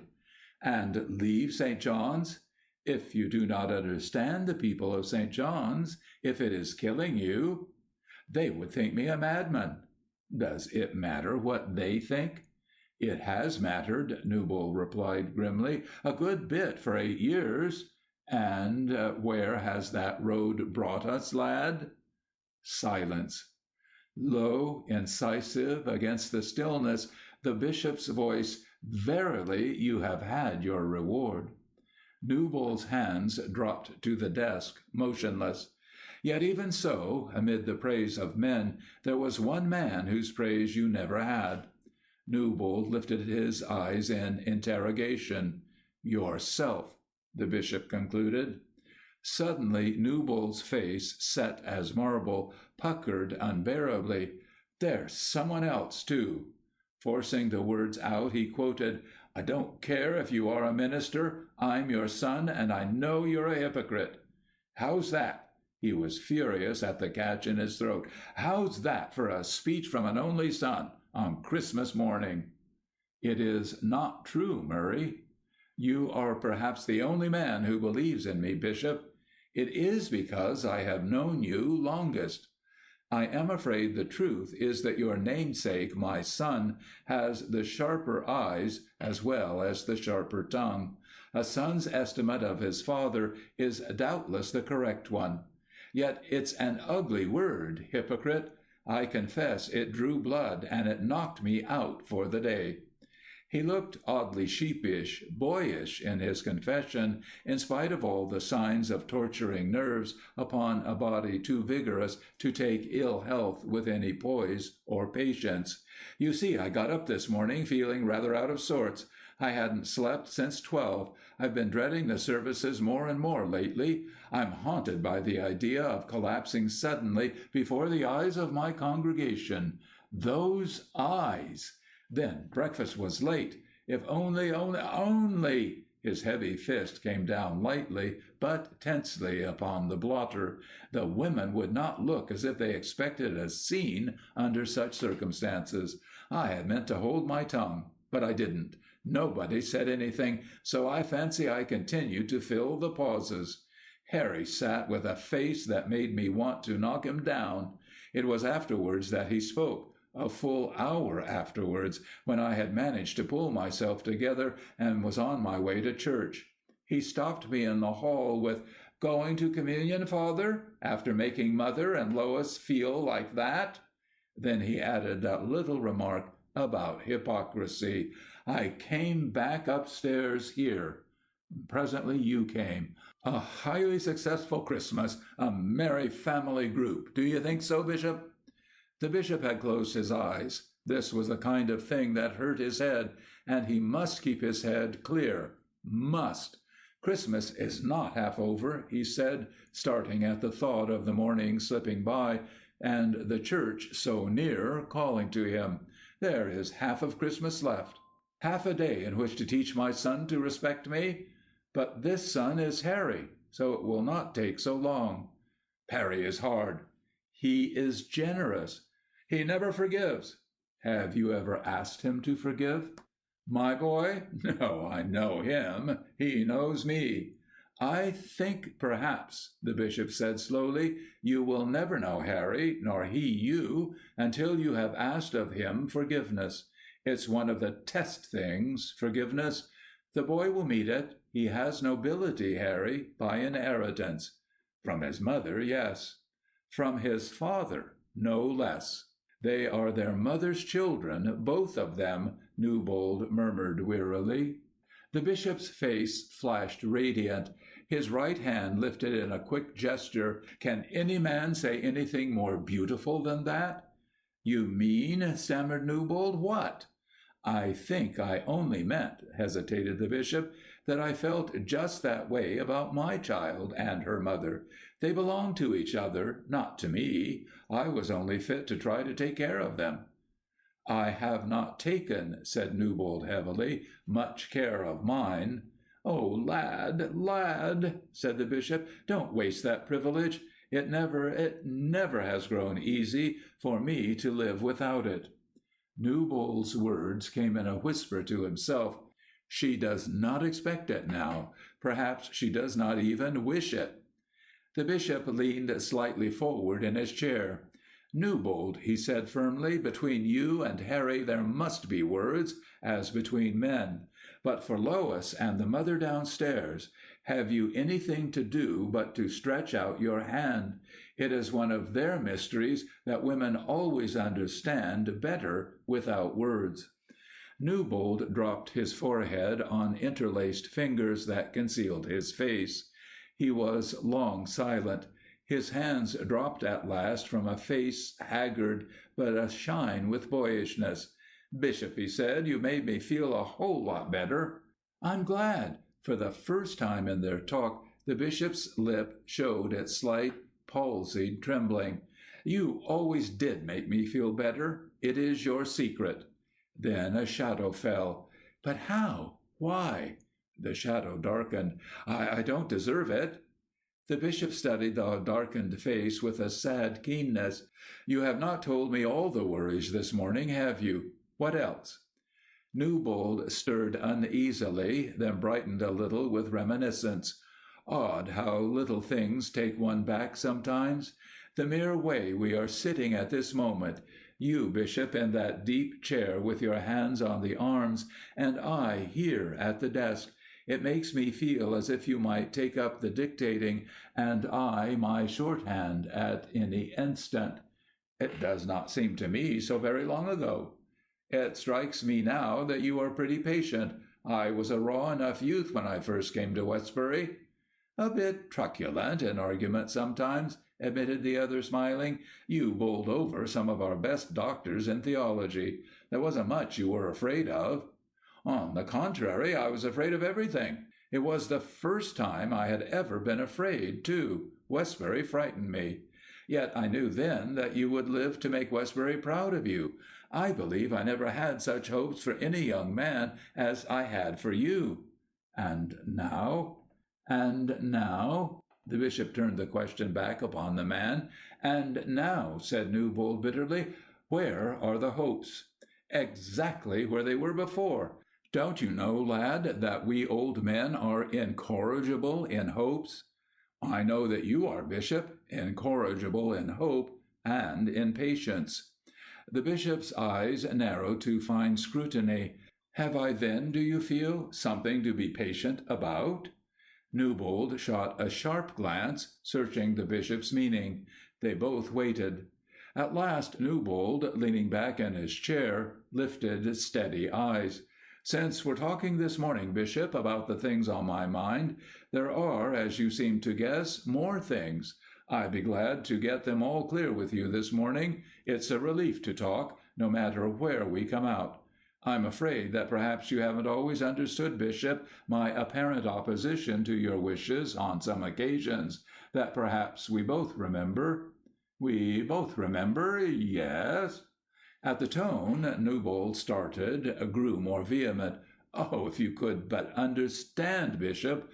Why, sometimes as I have stood between your desires on the one hand, and what I knew to be those of the majority of the clergy and laity on the other, what I knew to be necessary to the prosperity of the diocese and the church, I have verily felt myself between two fires."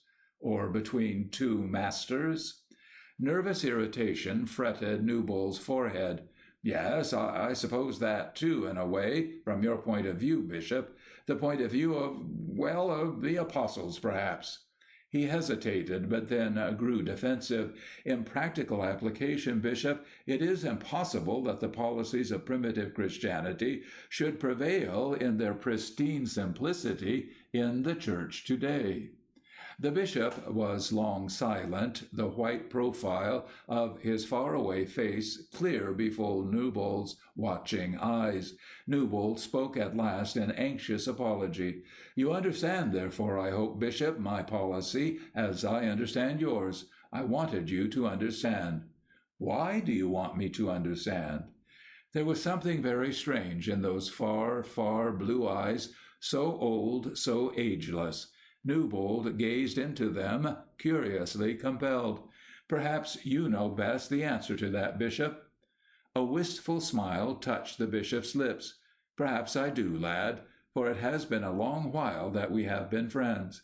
"You know, Bishop, surely," the man cried out, "how I feel toward you, in spite of mere policies." The bishop nodded slightly. Yes, yes," then looked at the other with a larger thought. "But, Newbold, I have no policy. I have found only one reading to the riddle of life, and I preach it. There is no policy in that, I think, is there?" "I think," said Newbold quietly, "that you are the only man I have ever seen solve that riddle. I have not solved it, Murray, if I have not given you the clue." At that unbearable sadness, Murray Newbold cried out, "No, Bishop, no! If I have failed, it is not your failure. Faith such as yours, life such as yours, it is impossible to men like me. It is not for us." "I always thought it was for all." There was a long pause. "And it is. I have not known how to show you, that is all." The bishop bowed his head in silence, murmuring, "But I wanted you." Again a long pause. "As you would want peace for your boy." The next words were not to Newbold, but Newbold knew to whom they were spoken. "Yet I ask so much. We can never share with him, we who ask fulfillment." Then the bishop started sharply from reverie. "The service! I must go. It is too late, perhaps, all ready for the communion." "There's just time. But, Bishop, will you go? There is so much still to say. Stay a little while." "What I have failed to say in 20 years, can I say now in a little while?" "Say it," pleaded Newbold. "Say it." Like a physical need, like hunger, the bishop felt the blind desire to feel the chancel quiet about him, to offer once more to his people the cup of Christ. Yet before him, here and now, in this silent room, a soul athirst. "What is it, lad, that you want from me?" "You believe it, Bishop?" Newbold burst forth. "What?" "What we preach. I never knew any man to believe it as you do. How?" "How otherwise?" "I never knew any other man who had found peace. How?" "It is hard," hesitated the bishop, "for me to talk about these things with you. It is hard for me to understand." His tired eyes widened with the effort to understand. "You mean, with the story ever before you, that yet you cannot see him?"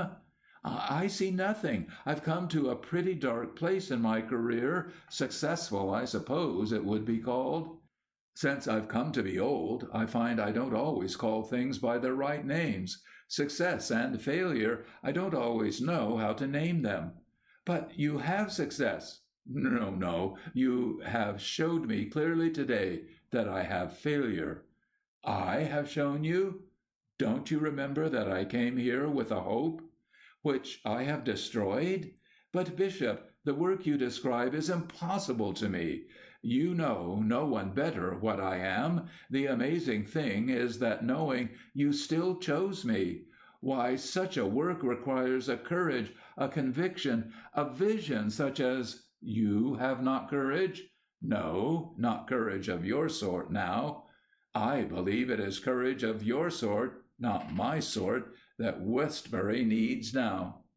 It would mean a complete facing about. That would surprise," he smiled grimly, "a few people. I don't know that I should really mind surprising them." Then his face again clouded. "The South Side would find me out, Bishop. I have not the vision. I don't know that I thought it necessary originally. It's been, however, of late years a bit persistent, the advantage, say, of believing what one says one believes." The caustic tone changed to intensity. "If I were capable, Bishop, of your faith—" The bishop studied him wistfully. "And yet," he mused, "it seems to me so simple, faith so unavoidable, like sunshine. No man could have made the sun. Just so, it seems as if no man could have invented that beauty." Unfortunately, most people don't see things quite so readily. As for me, I believe I'm incapable of religious vision." The bishop hesitated, thoughtful. Then quick words came. "But not incapable of action. I've always believed that there is need, perhaps, for soldiers as well as seers. There's the fighter somewhere within you, isn't there?" "I sometimes feel," Newbold admitted, "as if there were as much fight left in me as there is in Harry today. One sees," he mused, "some pretty queer things when one looks inside." Then once more he caught up the paper cutter in restless fingers. "But that won't last. I seem to see a thing or two while you're here, seem to be more up to several things. It will all come back fast enough when I'm alone. You'll carry this quiet away with you, Bishop." "I wish I could leave it with you. Couldn't I, somehow?" "You couldn't, could you? Put me back 20 years and give me another try at it all? No, no, I don't see the way to that." "Do it. Don't wait to see it. Vision." The bishop paused. "It is perhaps true that it is not given to all to see, to feel, to know. Yet those who do not see can act. Perhaps it is more beautiful and more brave to work without the vision. We are the stewards. We call ourselves that, you and I. God puts a cup into our hands. He doesn't say believe or see. He only says give. But it is as you give, Bishop." Their eyes met long. Then the tense pause slackened. Murray Newbold knew best his feeling for the bishop when he felt the child gazing from the faded eyes and speaking in his pleading voice. "Murray, will you build, then, the house of friendship for Westbury?" Silence. Newbold had bowed his forehead upon his interlaced fingers, his face concealed except the strong jaw, and the lips motionless, curiously refined by their tight pressure. Moments went by. Within closed eyelids, Newbold saw his future. He saw the past as if the issues between himself and the bishop had been always mounting to this final issue. He saw himself, objective, detached as a painting. So taut were all his senses on this morning that it seemed to him that he should always see the bishop's face looking upon him just as he had closed his eyes against it, there across the desk. It was a moment of such intense seeing as makes promises impossible. The minutes went one after one. He could not have spoken a word. A touch brushed Newbold's shoulder. "I'm going now, lad," the bishop said. Sudden and clamorous, the noonday chimes at the close of the service rang out as the study door closed. End of Part 3.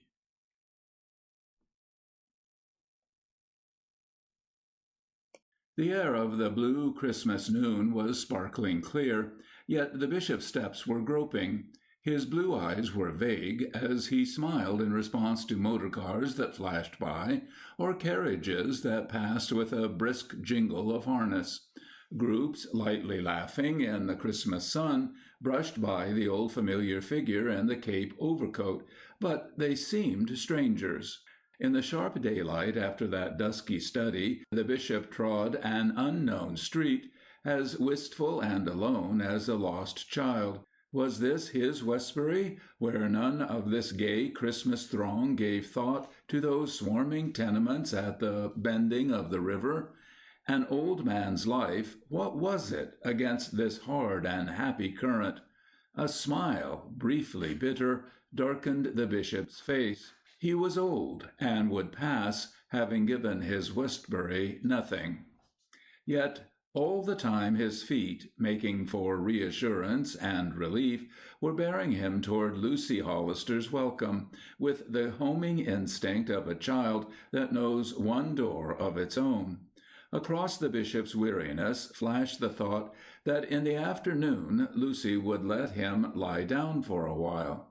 Lucy's door opened wide to the bishop. He felt once again, as the closed latch shut him in from that vague and puzzling street, the spell of the wide hall that cleft the house, and of grave old walls showing at the opposite end a picture of the river through broad glass. The bishop handed his coat and hat to the brown old footman, his friend of many years. Then his head cleared happily at the sound of a soft rustle and the tapping of light, decisive slippers. Lucy's hand was in his. "Good Christmas, Henry," she said crisply, and led him in to the drawing-room fire. "I was worried," she went on. "You were not at church nor at the house when I drove there afterward." "The service?" he inquired anxiously. "It was not Christmas without your sermon. Otherwise it was, well, a service, for we missed our rector, too. He is ill." "Is he?" inquired Lucy with musing emphasis. "And of what sickness? Too much Westbury?" But at the bishop's troubled glance her tone changed instantly. "Oh, but you yourself, Henry, have you been, or are you, ill?" "Not now, not here. It is really Christmas here." "I am glad," she answered. Then, with an unperceived catch of her breath, "if it is really Christmas here, how many Christmas dinners is it, Lucy?" "Oh, I do not count them." To herself she added, looking at him, "those that are over." They fell to talking of the Christmases that were over. The bishop did not know that from time to time he leaned his head back, closing his lids, and was silent while minutes ticked away slowly, and Lucy watched him intently.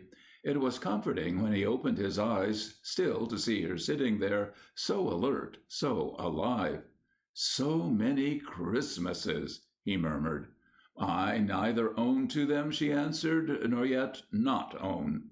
Despite her many Christmases, it was with only a slight stiffening of the sinuous grace of her girlhood that Lucy moved at the bishop's side to the dining-room, to the mid-afternoon holiday dinner of Westbury habit. Lucy kept every custom Westbury had had in her youth, and she made other people keep such custom too.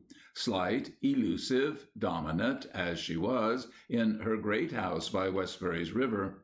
They passed from stately course to course exactly as they had done on that Christmas when Henry Collinton and his wife had dined with Lucy when Annie was a bride, and still earlier the bishop could remember dining at that table when he was a college lad, and the two cousins, girls, Annie the dark one, and Lucy, elfin and amber-tinted.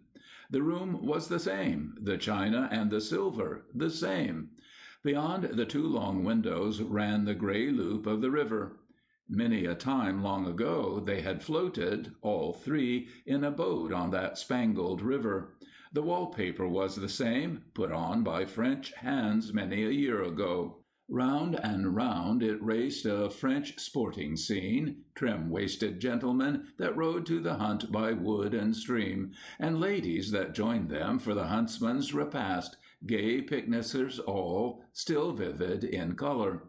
It was all the same, for in Westbury things did continue blessedly unchanged. Lucy was unchanged for all the long wearing of her widow's black. The yellow still showed in the snowy gloss of her carefully arranged hair.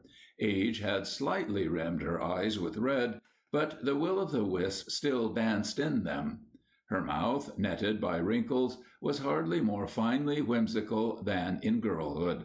As of old, when in earnest talk she dropped her chin, still clearly chiseled, to a delicate white claw of a hand, flashing from a fall of black chiffon, Lucy treated Age as she did people. Like them, Age could not tell whether it had penetrated her delicate aloofness.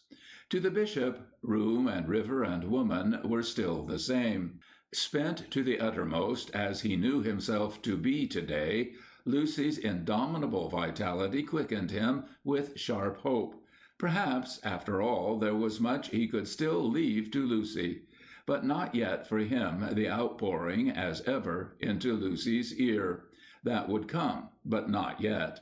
How happy, now shut in by that race round and round the walls of those merry picnickers, to pluck, as it were, a Christmas gift from a tree, 1 hour in which they should still be boy and girl together. As they talked, two faces looked over their shoulders.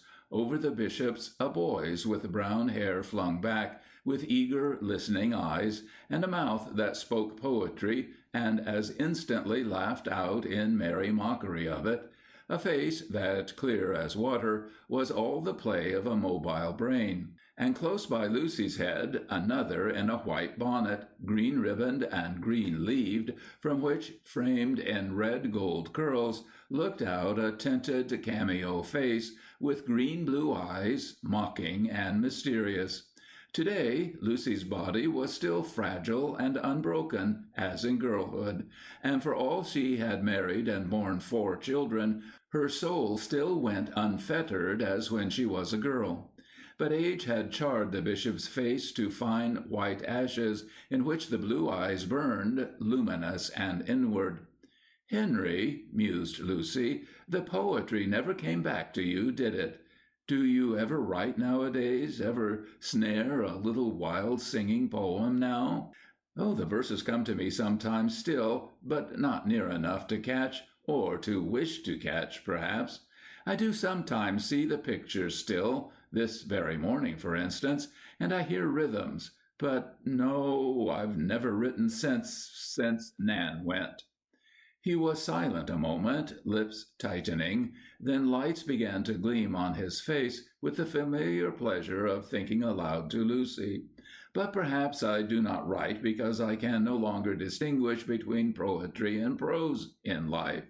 That is boys' work, really, to see the sharp outlines of things that afterwards, for us, seem to overlap, to interweave. Poetry and prose, which is which? Just so the distinction between the sacred and the secular, easy enough at 20, not at 80. Then the two were clear to me as bars of sun and shadow on a pavement. Now the sun bars would seem all softened with shadow, and the shadow all shot through with sun. Just so the distinction between the divine and the human, God and man. Where shall one separate the two? Can anyone say, just so far? Here the bishop, all eager explanation, drew the figure of a cross upon the leather armchair, keeping an ivory finger-tip upon the spot. Just so far shall God stoop to man, just so far man rise to God. Oh, no, no. He erased the imaginary cross with a quick brushing of his long hand. Life is not like that. Not sharp distinctions, it is all interwoven. So with poetry and prose. How can I possibly write, he laughed, if I can't tell them apart? Why, nowadays I seem to get meshed in my own meters. No, I'm no true poet. He shook his head ruefully. If I can't tell whether a poem is inside of me or outside of me, whether I am it or it is I. No, old age is the time for seeing, not for singing. He paused, thinking. But I verily believe I like the seeing better than the singing. He looked over to her in the old, quick, boyish way. Don't you? Lucy gave her little humorous shrug, inimitably slight. Oh, Henry, forgive me. I believe old age for me is all plain prose. He laughed his silvery old laugh in pure amusement. And that from you, who know nothing whatever about old age. I know everything about old age. Prove it, he rallied. Prove it. Prove that you know one thing more about old age today than you did when you were 20. Her face, still beautiful despite its subtlety of lines, grew strange, and her humorous lips delicately mocking. No, I don't believe I could prove that I know anything more about old age today than I did when I was 20. There, he cried gaily, you admit it. Admit what, my friend? That you are still a girl. Yet a grandmother. One can never somehow remember that. His gaze upon her changed to puzzled thought. Yet I am a grandmother, a model mother and grandmother, I'd have you remember. It is very strange, he mused. Mine, who are gone, seem almost nearer than yours, who are here. I sometimes have wondered why you never choose to go to them at Christmas time, although it is a happy thing for me that you do not. I prefer my Christmas to myself. But isn't it lonely? Lonely when you have never failed me, Henry? She laughed. You know, I'm a stickler for old customs. I can't change old friends for new grandchildren. Grandchildren! He shook his head. No, it is impossible to believe in them. You seem to me still Lucy Dwight of the long ago. A twinkle danced in his eyes. Aren't you? Who can answer that question but Henry Collington of the long ago?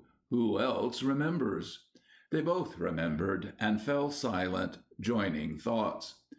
At length the bishop, shining-eyed, exclaimed, "Those were great days when I came here to college." "Great days, yes, when we taught you the town. You thought everything so wonderful that you almost made me believe Westbury wonderful, too." "And don't you, believe it wonderful?" She looked at him quietly. "But Westbury is my own," she answered. "And isn't it," he pleaded, "my own, too, by this time?" "Yours." She looked at him with far, intent eyes. Then, before his wide child gaze, troubled, her smile flashed reassurance. "Yours, surely, Henry." Again she fell thoughtful. "Yet it depends a little on what you mean." "Westbury has been mine," he maintained, and then, not confident, "And Westbury has not changed, has it, Lucy?" She was silent. "It has not changed, Lucy?" "Oh, no, Henry," she comforted him. "How? Where? Look about and see. Once it sent more men forth into the church than any other place in all the country. Will it, do you believe, continue to do that? Westbury is still churchly. Look at us. Westbury still goes to church. I myself set the example." "Westbury always has followed your example," the bishop answered. Again he felt a start of hope, but still postponed in this pleasant, lighter hour the full revelation of his morning's anxiety. "Westbury will always follow my example, Henry, just so long as I give it its head. It is a triumph, is it not?" Her lips puckered whimsically. "For an old lady to lead a town by a string? If I cared for the triumph? Not to let Westbury get away from me, that has been at least an absorbing pastime. I have spent my life trying to keep Westbury the Westbury of my youth." Quizzical, darting gleams showed in her eyes. "There was no more beautiful way to spend your life," the bishop answered. Lucy's face changed. Old age dropped over it like a veil, from which her eyes looked forth, strange. "I, too," the bishop answered, "have wished to spend my life in keeping Westbury the Westbury of my youth. It seemed so beautiful to me. People were already beginning to be in a hurry in other places, but they still had time to be kind here. They were already locking themselves into classes in other places, but they still had time to be friends, rich with poor, rich with rich, here. You remember the mission, Lucy?" She started, glancing at him with quick culprit look, which he, lost in dreams, did not observe. Continuing, "Westbury was a place of beautiful friendship, a place to make a young man dream dreams." Very low she whispered, "Your dreams, Henry, not Westbury's." "It has not changed, has it, Lucy?" She did not answer at first. Then a smile, elusive, sweet, brushed her lips and was gone. "No, Henry." "For how could it?" he burst out joyously. "How could it when you have not changed, and you are Westbury?" "I am Westbury?" "Yes," he answered, "yes." "Have you always thought that, Henry?" "I believe so, yes." But beneath his clear, smiling gaze, the witch lights gleamed in her eyes. "I wonder if you will always think so, Henry." But his words seemed to have made her inattentive, restless, so that it was at length almost abruptly that she rose. She turned an instant toward the picture framed by the window. "How you love this town, Henry!" "It is my piece of God's world," he answered, with that simple reverence that could startle. Then he stopped before turning away from the table. "May I?" he asked permission as he picked up a sprig of holly. "We've had none at the house, and you remember how Annie loved holly." "Yes," Lucy answered, "I remember. Annie's holly." The bishop still kept the spray of crimson berries in his hand when they had crossed the hall into the library, where the fire sprang high, and where, beyond the twin windows that matched those of the dining room, the river had turned to slaty gray below the dulling eastern sky. The light in the room was quite clear, but yet the bishop, in the dizziness that followed his rising and walking from the dining room, groped for a chair, and sank into it awkwardly, leaning back a moment with shut eyes. For the instant his clear old face looked withered, and his hands upon the chair arms hung lax. Lucy was still standing against the fire glow, slight, vivid, imperious. "Henry." The bishop opened vague eyes. "I can't let you look like that, Henry, today." The bishop smiled. "I'm a bit tired. I've just remembered it. You had made me forget it, as usual, made me forget both the tiredness and some other things. They come back upon me now. I've had a rather rough morning of it, to tell the truth." "Well, tell me about it," she said, sitting down. "I've been hearing things I didn't want to hear, and believing things I didn't want to believe, and trying to do things I couldn't do, all morning. It seems a pretty long time since today began. Oh, I was going to do great things today when I got up. But the day is not over." "That is just it," he answered. "My day is over." "No, no, it must never be over. You must never speak like that. Why, even I—" She broke off. "Oh, but you, Henry, who were always such a boy for hoping. You mustn't stop. I'll never let you." He looked at her with a grave, far gaze.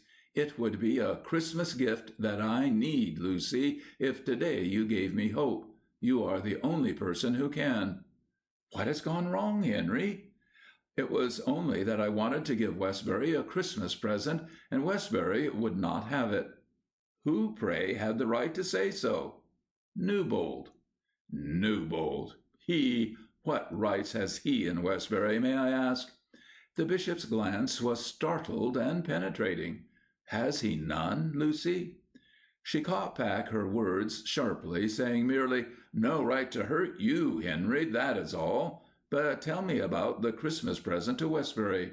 It is some new philanthropic scheme of yours, I suppose. Tell me about it, for you know you might offer your Christmas present to me. Try whether I'll take it, if I am Westbury." His face broke aflame. "You will?" he cried. "I believe that you can." "Tell me," she repeated, dropping her chin upon her white bodkin fingers and fixing her eyes upon the beauty of his face. The two clear, pale old faces looked forth at each other across a space, while slowly there drew in about them the mystery of the dusk. Athwart the gathering twilight, the bishop's voice fell musical and clear. "The day didn't go very well. Not till I got here to you. I got up feeling a bit shaky. I'm going to treat myself to that couch over there presently. Perhaps if my head had been clearer, I might have seen better how to do what I tried to do today. But I'm afraid the real trouble goes deeper, and dates farther back. Christmas Day sometimes throws a light back over the other days and years. I haven't done what might have been done with all the years that have been granted me. I see that today. And now it is too late, isn't it?" "What has happened today?" Nothing has happened but knowledge, perhaps, knowledge to which I have forced myself to be blind. But in the light of Christmas I had to see, that's all. And so I suppose I'm a little discouraged and need to be bolstered up, as you can. It's a good thing for me that you've never had time to grow old, Lucy, for it's no fun. His smile flashed, then fell as suddenly, this being old. She fought against his growing seriousness. I've had to stay young, Henry, to keep you from growing old. So don't go and be old all of a sudden today. She forced her tone to evenness. Not today of all days. I will have today. I wanted today, too, he answered, but I've had to give up what I wanted so far twice. Who exactly is the trouble, Henry? Newbold. He paused so long that Lucy asked with the faintest frown of weariness, "Well, and what has that young man done today?" "Young, he is that, certainly. I half forgot it. Young, and therefore—" Again he stopped, but his eyes were kindled. "No, not therefore," Lucy answered keenly, "if you mean by that he is still young enough to improve." "Not with help?" "Whose?" The bishop hesitated, eyes intent, searching hers, then answered, "Westbury's, for Westbury has hurt him." "Will he profit by Westbury's help, if he has not profited by yours?" The bishop mused, frankly anxious, puzzled. "I had been thinking that if Westbury had hurt him, just for that reason, perhaps, Westbury could also help him, and would." "Oh, Henry, Henry!" She shook her head with pursed, humorous lips. "You talk in abstract terms." "But Westbury is no abstraction. Westbury could help him. Exactly what do you mean? For who, pray, is Westbury?" The bishop's gaze met hers. There was humor in his eyes, as in hers, but also something deeper, something watchful, strange. "Oh," she laughed, "I remember. I am Westbury. Do you mean, Henry Collington, that I am to help this Newbold of yours? That I am to make a gentleman of him, if you couldn't?" But at her words the bishop's face grew stern. "No, I have utterly failed to make him anything that I wished. But it is arrogant, perhaps, this hoping to make anybody anything. Yet how could I help hoping? He was a splendid boy, and I had no son."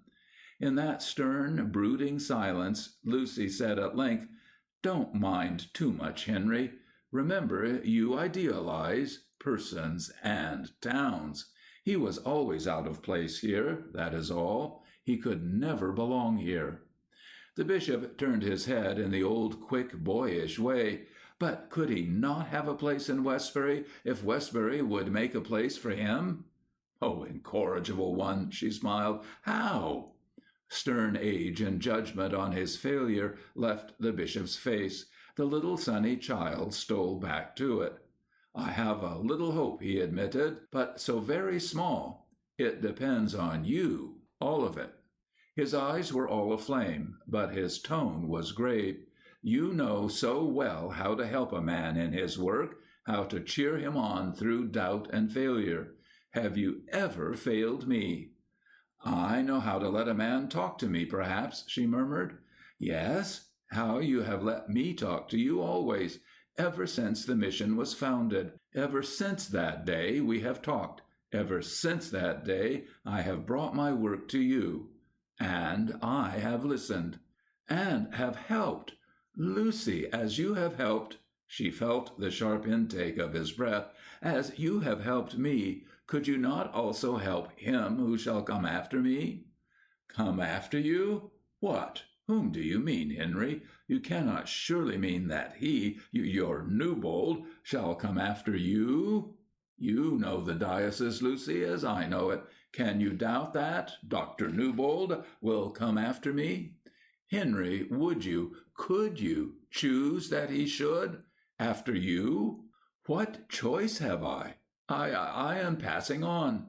The sadness is that I would have desired him to follow me once. Now? Will you help him, Lucy? How? Be his friend. He does not believe you his friend. It is the only hope. Hope of what, Henry? It seems to me at this moment the only hope of all that I have desired. Leaning back in infinite weariness, he gazed into the fire silently. In the dusky room the fire glow was rosy, warm about them as they sat in twin chairs before the hearth. Silently the old footman had entered, and across the room had lighted and turned low a green-shaded lamp.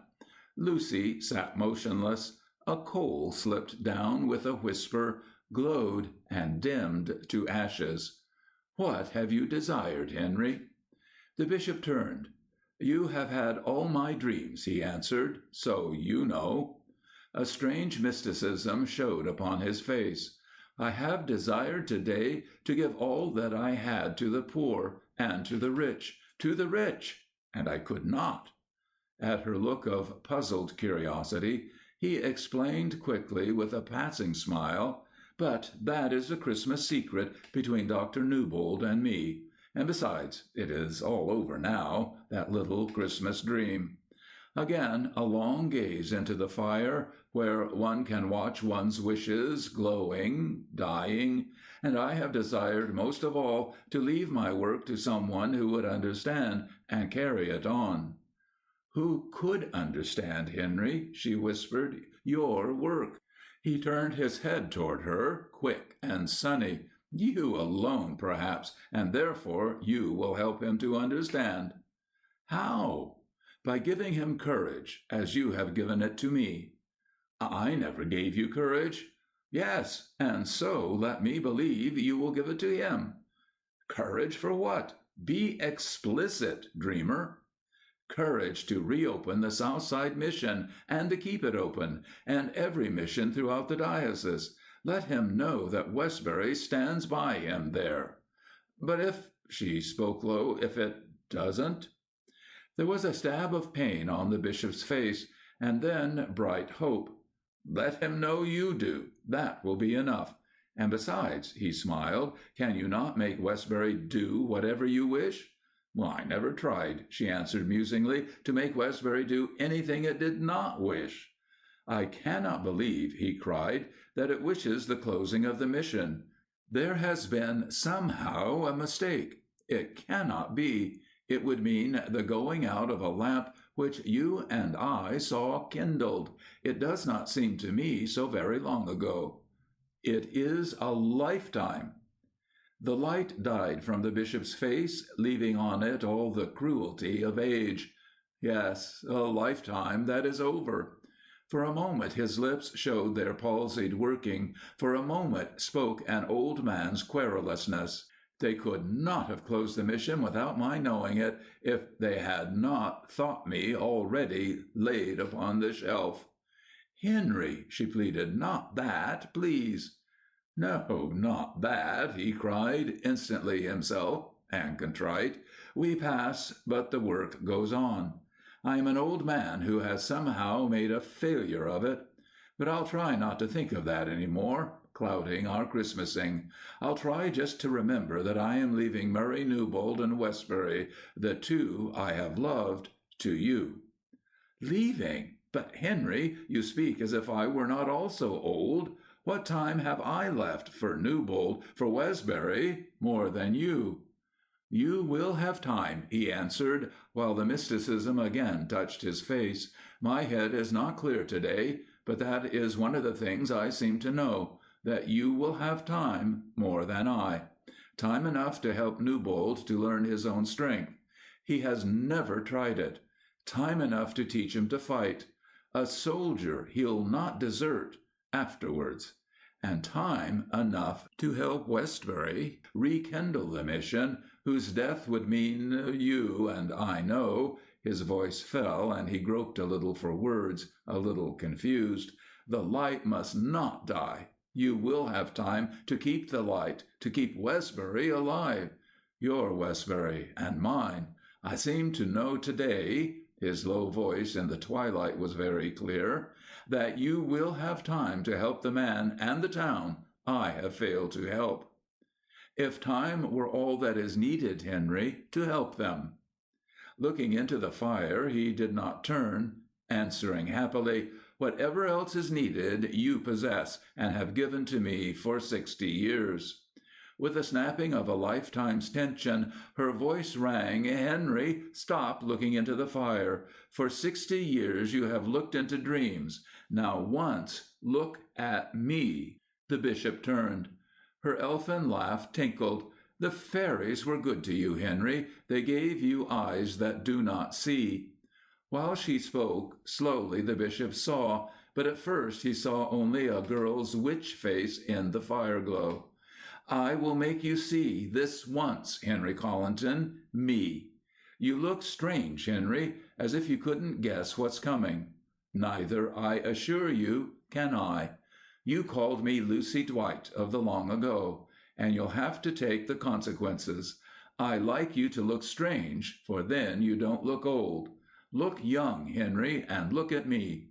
You are looking, I believe, at last, with open eyes, looking at a woman, not a diocese. Henry, I might say in passing that I did not think once on one afternoon we both recall, but differently, when we talked about a mission, that we should still be talking about that mission after 60 years. You will excuse my changing the subject from your work for a few moments. Then, after 60 years, I've been a pretty good listener. Take your turn." She looked no longer at the bishop, who watched her as if she were some Christmas sprite risen out of the red hearth. Her white old face, white crowned, was touched to rose and gold by the fire flame. "Shall I draw you a portrait, Henry, of someone you have never seen? Yet it is a portrait on constant exhibition. It is shown to every guest in Westbury. A private exhibition is called high tea at Mrs. Hollister's. People watch the guest when he sees the portrait. By its effect he is judged. People point out that the portrait is valuable historically, since it combines inseparably the style of 60 years ago with the style of today. That is because the picture has been retouched so carefully from year to year to fit the taste of the times. So the painting is seen to represent the 60-year history of a town, even to costume." She flashed a white hand from throat to skirt of her clinging black, which looked at first sight so fresh from a fashion plate, and was so carefully studied to fit no decade and no person but her own. Who would have ever thought Lucy Dwight could have stepped into a picture and stayed there all her life? She did not expect to, once, but she made up her mind to it later, when one day she looked in the glass and took stock of what was left to her. She was 20 then. "I am proud of the portrait, frankly. I have enjoyed making it. I haven't had anything else to do, except, of course," a ripple of laughter ran through her tone, "to listen. The portrait needed a frame, so I've made that, too. Your figure of speech was inaccurate a while ago. I am not Westbury. Westbury is the frame. I am the portrait of an interesting old woman, interesting to everybody but herself." End of Part 4.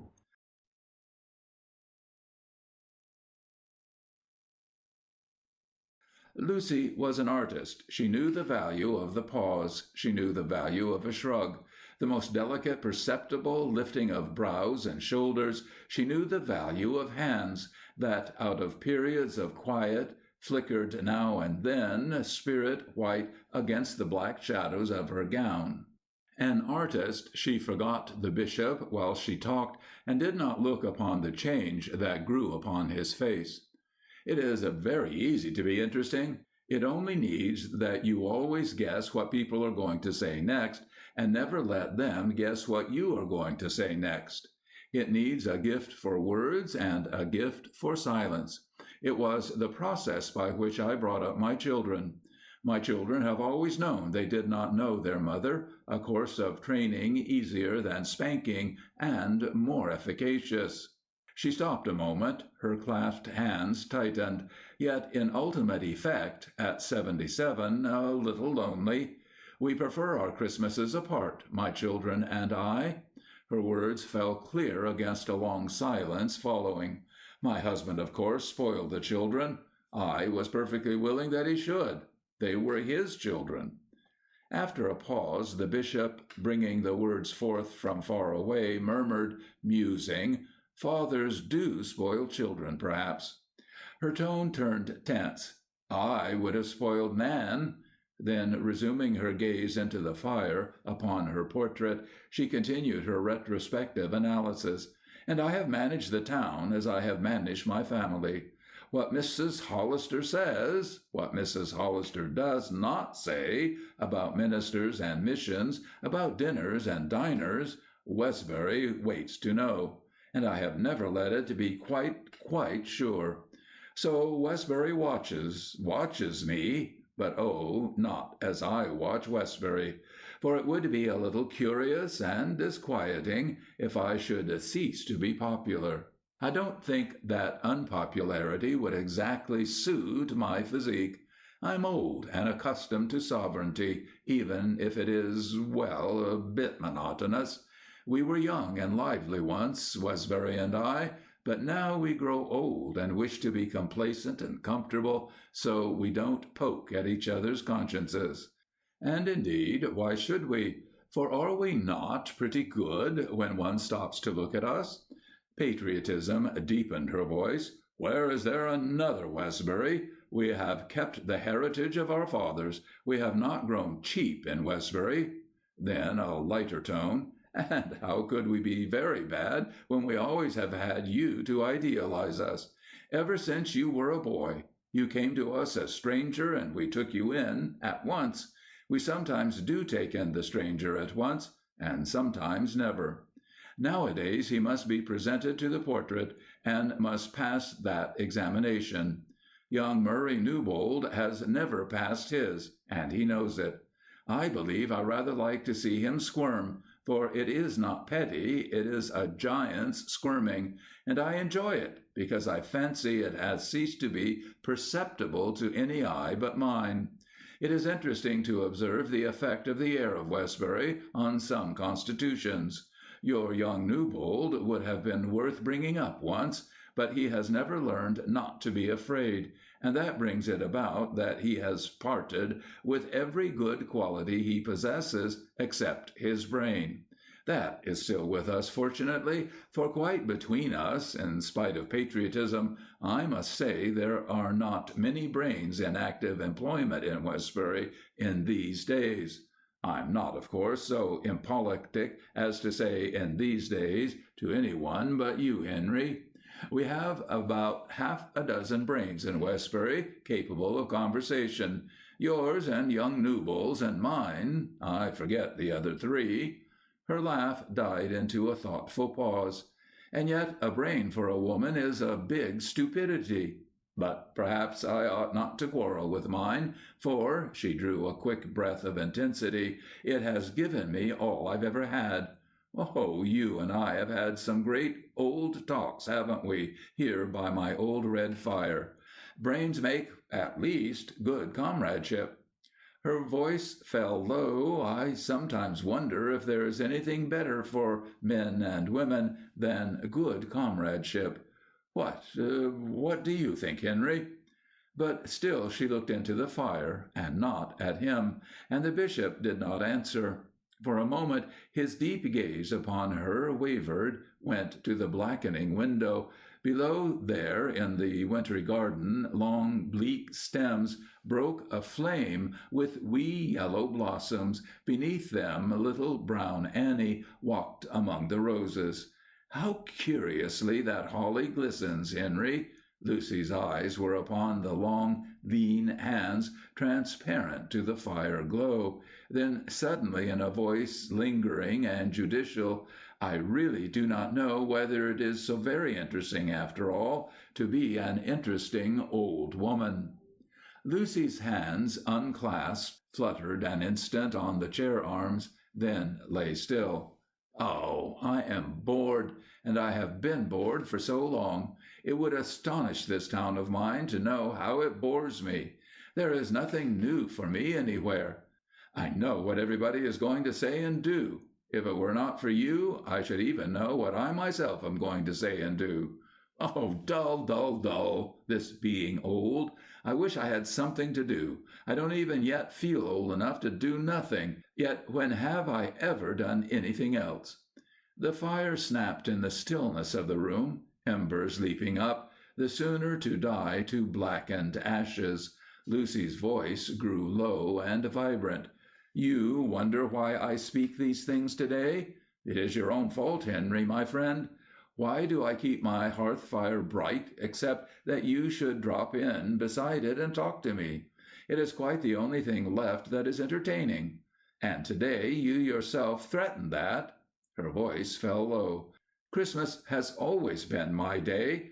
Why this time do you bring with you these terrible thoughts, this talk of death? Why talk of it? The thinking of it is bad enough. Did anyone ever hear me talk of dying? Except, of course, my lawyer. No, when death takes me, he must catch me first. I shall never go forth to meet him with plans and preparations for the things that shall come after. And why should you? Why must you talk of your going, speaking as if I could have an interest in your work without you? Oh, Henry, why did you yourself bring the spectre to our Christmas fire, where I wanted to be snug and warm? You are not afraid, but I regret to confess, I am. Then her tone grew less intense, determinedly casual. Yet it is curious that I should care or really take the trouble to be afraid. I who am bored to the uttermost. The other will be at least a new thing. But I have never been fond of games of chance. A picture in a frame is dead enough, but a coffin is slightly worse.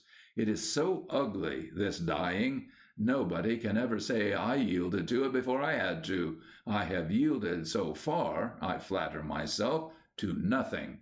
Yet when I must, I shall step into my carriage and drive off with my head up and my lips shut like a lady, as I have lived. She paused, momentarily conscious of his expression, so that to the strange intentness of his watching face she went on, I have never yielded to the need of a confessional before. If I do so once in a lifetime, you really must excuse me, Henry. Of course, for you it is different. You are not afraid. You are a man, and then you have your religion. But a woman is rarely religious, at least a woman who has not had what she wanted.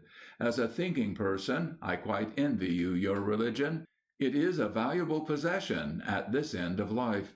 Not that I am unorthodox, who is in our good old churchly Westbury. I am a good churchwoman. That does not enable me to see through a stone wall.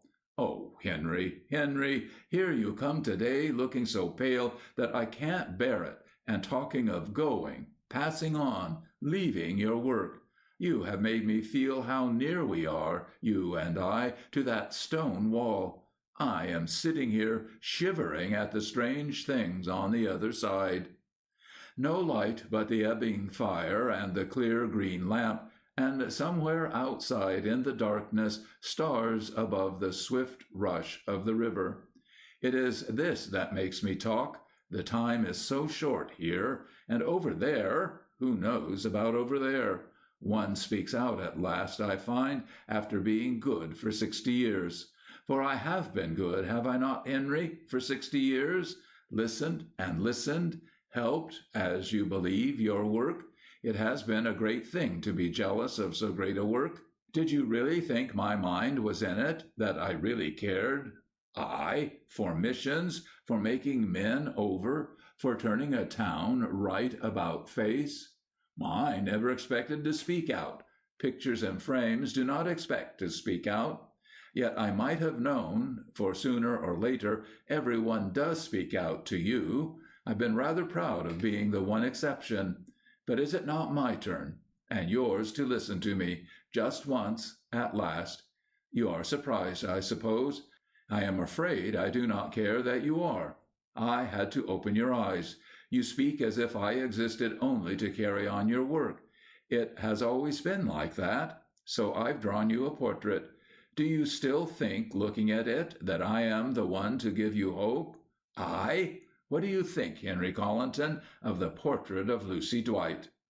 Her strangely gleaming eyes at last met the bishop's deep gaze, profound, unfaltering.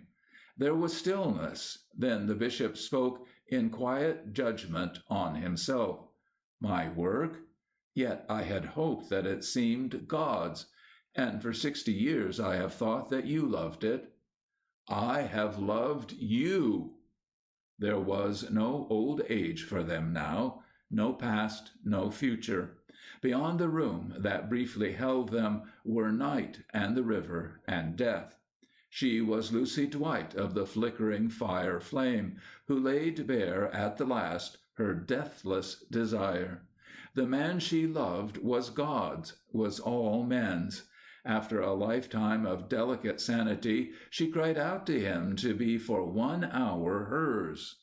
Then she waited. The singular clarity of the bishop's brain had annulled for him every other emotion. He no longer felt any shock of revelation. The lucidity of his thinking was like a physical sensation of actual daylight in the room and beyond the windows. He saw the past as if it had been written in a foreign tongue and with a new meaning, but he saw it as plainly as black print on white paper. The woman before him was one whom he had never known, but he read her soul too, clear as a printed page. So strangely clear his head, it seemed to him he could have laid his hand on that wall of death Lucy had talked of, that it would have crumbled at his touch, leaving him standing on the other side, in this same new daylight, serene and unsurprised. So crystal his thoughts that words seemed to him a remote and frivolous medium, like a grown man's being forced to rediscover his baby lisp in order to make himself understood. His personal pain had become merely a matter for reflection and limpid analysis. Carried far on thought that ran deep and wide, the bishop spoke, hardly conscious of his words. "But love loves. It does not hurt. You knew me and my faith in you and my hope through you. If you had loved me, would you have destroyed for me that faith and hope?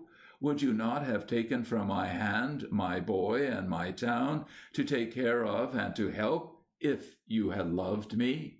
They seemed to sit there as if looking on these words in a silence that grew palpitant. Then her cry broke, "Henry, I can be all that you have believed. I can promise to try to do all that you desire. If you ask me to do it for you, do you?" All in that strange daylight within his brain, the bishop saw the future, saw his work die with him. In the same white light, he saw the woman before him whom he had never known. Lucy waited, God's or hers. Yet why had she loved him except because he had never been hers? The bishop's gaze rested upon her in a far tranquillity of insight. No. He sat there, quiet as a portrait, before her gaze, and all alone.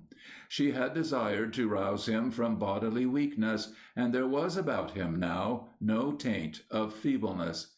He sat erect, his long hands tranquil, but not flaccid. A smile touched his lips, so fine and firm, a man's smile, not a child's. A smile of thought, in retrospect, neither bright nor bitter. He had believed his lonely life cheered by a beautiful friendship so sacred that he had supposed it hallowed the shrines of his God, of his wife, even as he did. This friendship had not been what he thought it. Truth was well. He had no friend. There remained God. "Henry!" He looked over to her with a far, alien pity. "Have I lost you, Henry? I was never mad before. To keep you I have been for a lifetime so frightfully wise. Have I lost you now?" Involuntarily he shut his eyes. The faintest line was penciled between his brows. Pain struck home again through all that serenity of light. If there was one thing Henry Collinton, the man, loved, it was reserve, the delicate stateliness of their mutual sympathy. Yet here was the nakedness of a woman's soul. Words seemed to him too far away to find or utter. "Henry, sometimes you seem to me to see only God." Still he sat before her, silent and motionless as a portrait statue, as austere and beautiful. His face was in profile to her. The firelight fell on his silver-white hair and filled the eyes that did not turn or see her. Still she seemed to him changed into a stranger. But her words sounded in his head. "Sometimes you seem to see only God." The bishop put up his right hand to his brow, suddenly veiling his face from her. Against the strange recoil from her, his quick prayer throbbed. So long Lucy gazed at that corded old hand that shut him from her, that there grew at last on her face also a marble sternness that matched his own. She was no longer beautiful beneath that blighting cynicism. Behind his lifted hand, the bishop did not guess his testing, alone with God, as he sat there, praying against this quivering repulsion of his soul. At last Lucy's eyes turned from him to the fire. The smile of a faint scorn caught on her lips. Scorn for herself? Scorn for him? 60 years of loving? Was this its issue? Silence, except for the whispering fire. The bishop dropped his hand, leaning back a moment in uttermost relief. From head to foot he felt all quietly some stern tension relaxed, and with it there passed away also something of that intensely clear vision he had just experienced. Looking now toward that other chair by the fire, he knew it was no stranger, but the old familiar Lucy seated there, his friend, and how tired she looked, and white and lonely. He must try to understand. It was very strange to realize it all, but step by step he must try to understand, even though he felt again, now suddenly, and far more certainly, the shutting in upon him of the vagueness and dullness of the morning hours. He cried out to the friend to hold it at bay a little while that he might talk to Lucy. He smiled over to her sunnily. As she looked into his eyes, that blighting scorn was transformed into a tremulous new beauty, her brooding face suddenly puckered with the painful tears of age. "Henry, tell me how to live without you. Give it to me this Christmas Day, that gift of hope." "I would," he answered slowly, "if I could. But I haven't been so very successful in my gift-giving today, so I don't feel very sure of myself. You'll be patient, won't you, while I try to understand?" Slowly and humbly he felt his way, with wistful pauses. "There is so much that is new to me to understand." Deep in thought he gazed into the past. "You have been very patient with me. I see now how often I have been self-absorbed and selfish, bringing it all to you, every worry. I have taken, I see it now, much sympathy and given very little. It's a little late, isn't it, after 60 years, to ask you to excuse it?" He shook his head with a strange, sad little smile. "How I have talked to you! Always. It must indeed have seemed to you a long, long listening. I am sorry." "But I am not sorry, Henry." "No?" His face brightened. "For if I have been self-absorbed, you at least can remember that you have been very good to me. That helps, does it not?" he pleaded quickly. "That thought helps a little toward cheer.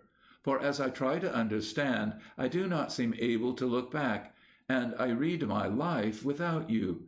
You have always strengthened me. You have never failed me." "Until today?" Her whisper sent a shiver of hurt along his lips, but in a moment he achieved steadiness, holding self at bay. "That—" his breath caught, then low words that grew calm. But as you said, it is perhaps my turn now to listen to you. It is only fair, as you said, that I should listen and see at last." "I never meant you to see. I always knew what would happen if you did." Her voice throbbed through the dusky room with strange finality, and now it has happened. His eyes met hers crystal clear. "Nothing has happened," he said simply. "I think nothing ever happens, does it, to friends?" There was a strange wondering relief upon her keen white face as she listened for his words, seeing the old boyish mysticism brighten in his eyes. "But let me keep on trying to understand. They cannot be very easy to bear, the things you have been telling me about, all that I have been so dull and slow to guess. It will never do for either of us to let Christmas Day go out in the blues. The air seemed full of good cheer this morning. We mustn't lose that, you and I, just because we are being drawn into the evening. You have been cheer itself to me through all these years. If only I knew the word to say to you now. My thoughts don't feel very clear or manageable. But you know I want to find the right word. You who have always known what to say to me." He fell thoughtful and silent, then looked up quickly. "You see, it was for that reason that I couldn't help asking you to look after Murray, because I knew what you had done for me. I have had every hope for him, and you know how hard it is for me to give up a thing I have hoped for. That is why I caught at your friendship for him as the one security now. I thought perhaps there would be for you the pleasure in his brain, in his strength, that I have felt. But no, now I see it cannot be. It would all be too hard on you.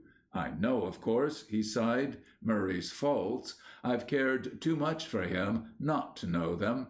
That was another reason, my love for him, that made me want to feel that I was leaving him to you, to help him through what lies before him.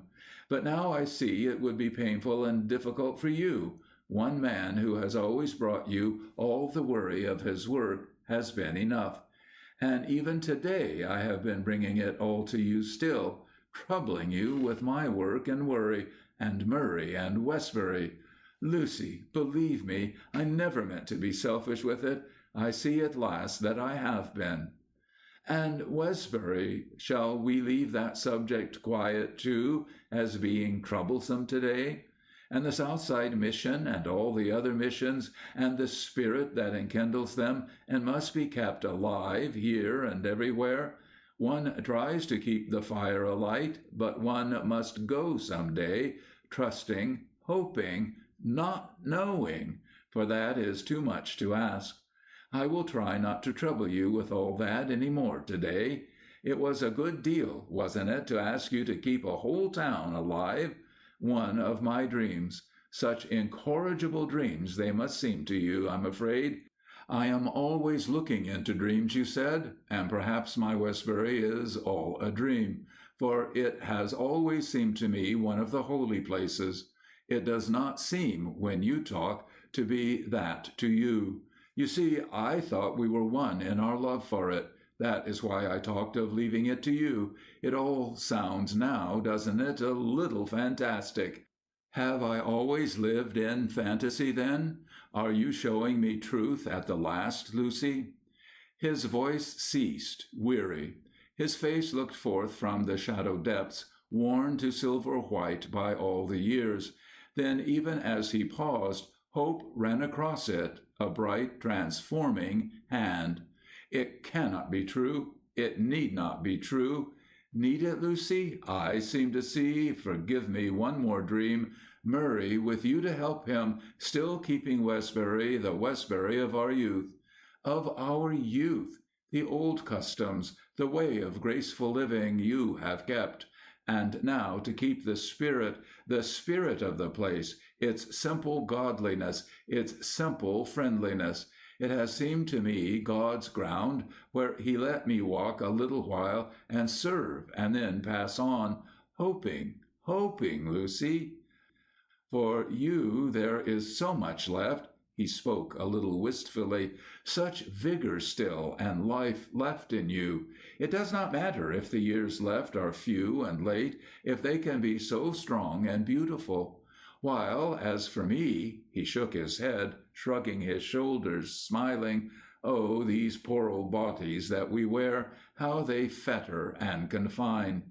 Yet we mustn't scorn them too much either, poor things, when they've done their best for us for 80 years." Something in her listening face recalled him. "Dear me, I am at it again, troubling you again with the things that shall come after. It was only that I saw before you for a moment so much. I seem to see so much everywhere today, and yet much of it is sadly jumbled. Your brain never seems to play these sorry tricks on you. You're feeling patient still, aren't you?" he smiled, "while I try still to remember and understand." Slowly keenness grew in his gaze upon her face, mute before him and subtle. His words were a little hesitant. "I do not believe it is quite true, that figure of a portrait. It hurts us both to think about that portrait, because it is not true.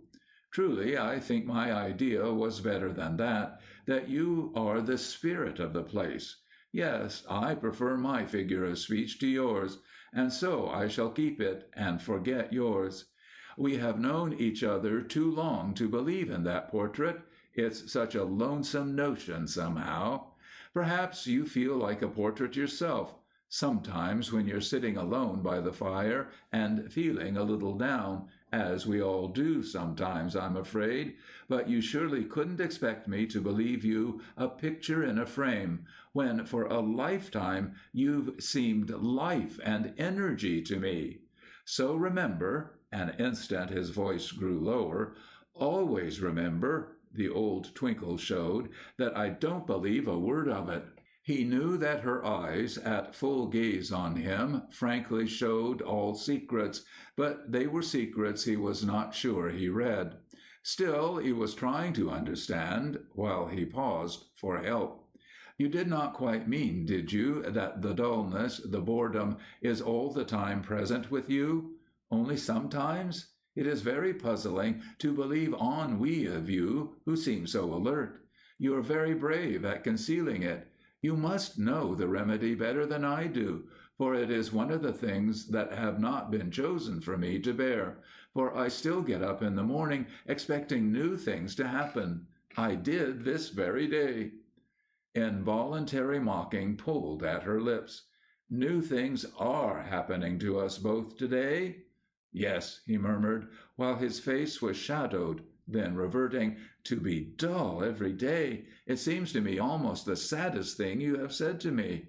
I wish it were not so. I wish I had the right word to say for that." He sat silent, hesitant, and doubtful. "Henry, say out to me all that you have in mind to say. I need it. There are no veils left." His face grew clear with light. "You are looking into dreams again," she cried. "And now tell me what you see." "What I see for you? Yes, that belongs to me now." "I think I see for you what might be," he began, hesitant. "Mysteriously there is in you still the power of effort together with the power of wisdom. It seems to me that it is like a cup in your hand, your influence. And if it should be all in vain, I know today that much we desire to do must be in vain. We understand that together, you and I. I feel, you know, as if the soul of a man and the soul of a town were in your keeping for a little while. If you should take them, might it not be that new thing you want? Might it not bring you joy and forgetting? My work has meant that to me, and I know it is very lonely if one never forgets. And even if it were all in vain, might it not be life and hope to you, Lucy? I do not want to preach any preachments. You know that, surely. I can only tell you what I have lived. Perhaps I have never lived in reality. I half guessed it this evening, looking back and looking forward, seeing all that I have not done. It isn't very easy to grow old, not easy for anyone to feel the body breaking beyond mending, and to see all that is unfinished. But I believe, Lucy, an enthusiasm is the one thing to keep us warm, us old ones. I've done a plentiful amount of failing, but I wish I could succeed in one thing now. I wish God would let me give you the word of joy tonight.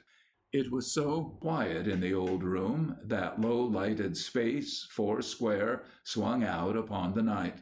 The bishop's long fingers passed slowly across his brow, trying to smooth away that darkness which seemed shutting in upon his brain. And might not effort new and different help you to forget, Lucy, that wall of death? Perhaps you might be so busy, so joyously busy, that you would come quite to the wall without seeing, and the gate would open so quickly that you would step through without waiting to be afraid. I wish God might let it be that way with you.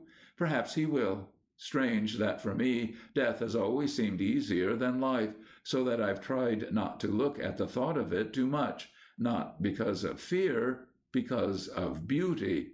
It is only lately that I have felt that God will not mind if I look toward the gate.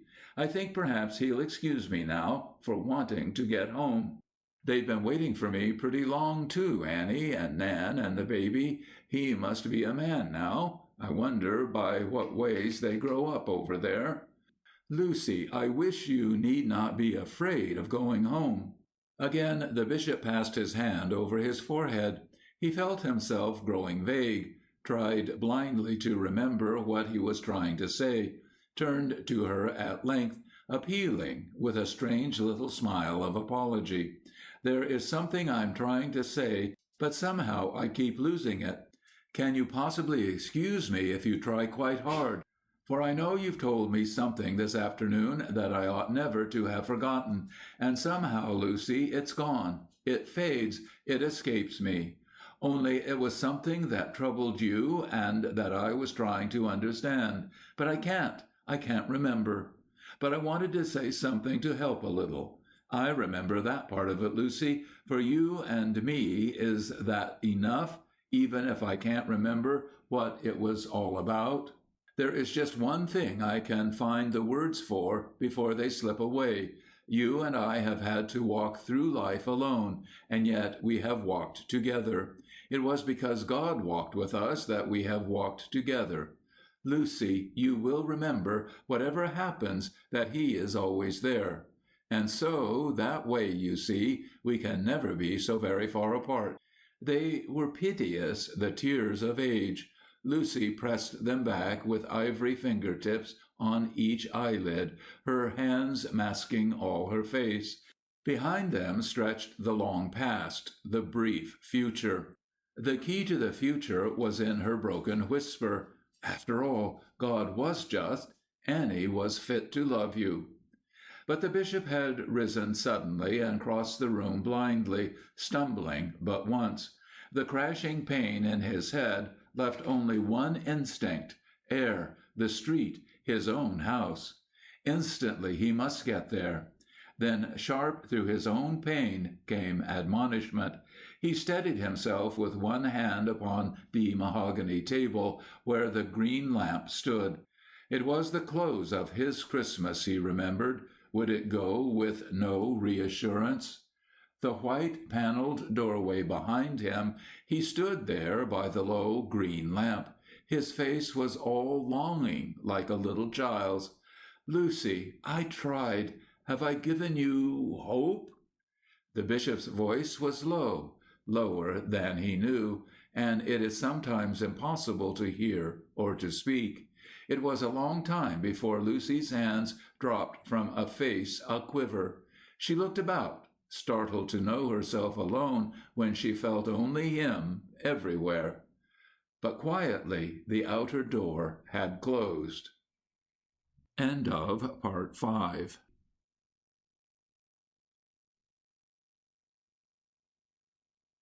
Stars threaded the bare elm boughs overhead. Always against the blackness of the next corner loomed a blurred ball of light, which on approach turned into a familiar street lamp. The broad avenue was almost deserted. From blurred light to light ran a space of pavement blessedly firm to hurrying, uncertain feet, yet lights and pavement seemed to multiply and stretch away indefinitely. But if one hurried on, there was someone waiting at the end. Sometimes, against the dark faces of the house fronts, window shades were rolled up, like eyelids opening, on home pictures that reminded the bishop it was Christmas night. The morning of the day gleamed through mist like one of the street lamps he was passing. Faces kept forming close against his eyes, and then melted again into gray, into black. Mrs. Graham's and Murray's and Lucy's, suffering, lonely faces that had been locked against his pleading. Now there only remained to get home.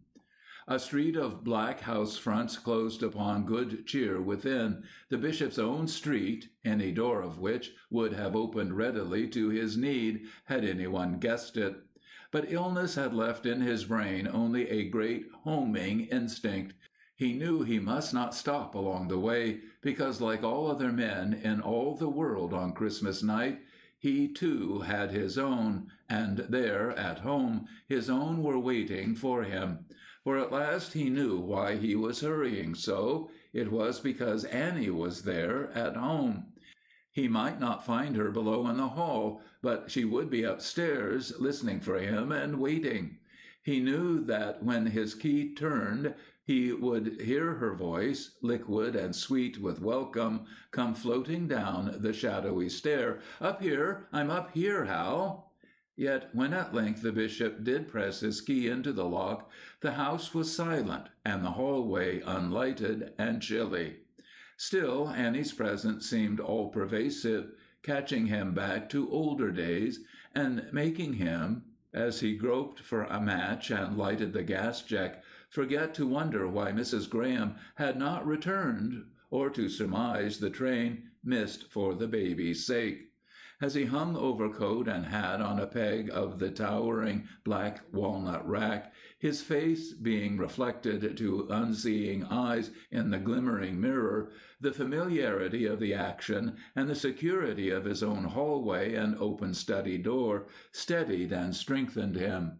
He had got home safe and sound, after all, and now before climbing up to bed and undertaking all the weariness of undressing, he would put on his old black velvet dressing-gown, and would sit down in the dark, in the sagging old leather armchair, and rest a little, and look out on the stars in the band of night sky stretching below the rim of the piazza roof.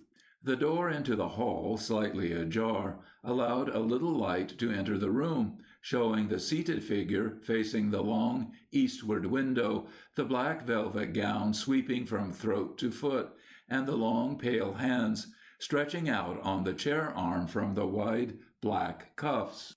Hair and profiled face gleamed silver-white in the gloom. From time to time the bishop's right hand moved to pull the folds more closely over his knees, unconsciously, for he did not know that he was cold. Down below, under the rear piazza, at the grated iron door of the basement kitchen, the man who tended the furnace had set the whirring bell sounding again and again, but all unheeded. The two maids, returning, rang and knocked at all the doors, only to go away baffled. The bishop heard no sounds from without. Near the bishop's left hand, the corner by the window where the friend was standing, always harbored Annie's work-basket. It stood on 3 bamboo legs, an ample covered basket in which the old darning cotton was still, as long ago, a little tangled. Looking toward that little workstand, the bishop remembered that it was Annie he was sitting up to wait for. She was coming in very soon. Or was it Nan he was waiting? Or someone else? The flowing lines of the Nazarene's talc melted into the folds of the long curtain, close to which he was standing. He was looking forth, together with the bishop, on the bishop's town, where he had failed. Too tired to think about that any more, the bishop only knew that the friend understood failure. The little quick upward smile showed like a spent child's, too tired to do anything but trust. Yet the bishop's thought, in retrospect upon his Christmas day, was strangely clear as he looked out on that familiar picture, white stars above in the night blue, and below the blackness gemmed by ruddier earth lights. So dark now, yet so bright with sun and hope in the Christmas morning. His thought went out to the unseen houses, each holding a little group of his friends, following them to the bend of the river until his fancy walked once more among the tenements where he knew the brown babies with their great black eyes, his friends too. Of late he had so often looked out on his little city, wrapped in night, but not as now. Before he had been thinking of his Christmas gift, the house of friendship, which should, in the terms of some strange symbolism, give back to Westbury the beauty it had once given him. But this was not to be. He was quite clear about it all, and quiet. It was night now, and he had not done any of the things he had meant to do in the morning. He had not even gone to church. God's chalice! He had not been able on this Christmas day to offer it to one soul in all his Westbury. All day long his hands had been baffled of their gift-giving. That was sometimes God's way, the bishop knew, as he leaned back in this strange, expectant peace. Suddenly, sharp as paintings torchlit against a gloom, there passed before him again, as on the black street, those three faces out of his Christmas day. Mrs. Graham's black hate, scarcely lighted by love for that little Christmas baby, Newbold's storm-tossed upon a struggle that gave no presage of victory, and Lucy's seamed with the subtleties of a loneliness that could not see the only help for lonely living.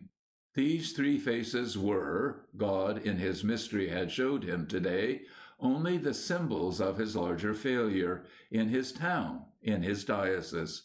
His little garden space hedged in for him out of all the world, he had tended it with much love, but with little wisdom. So God would have to take care of it now.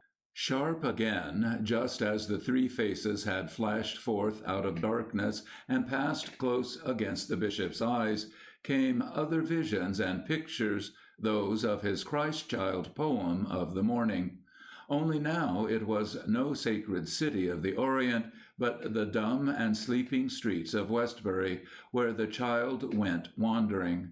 As before, he knocked, all eager, and again opening doors flashed ruddy on the night, to close again with a low, dull sound.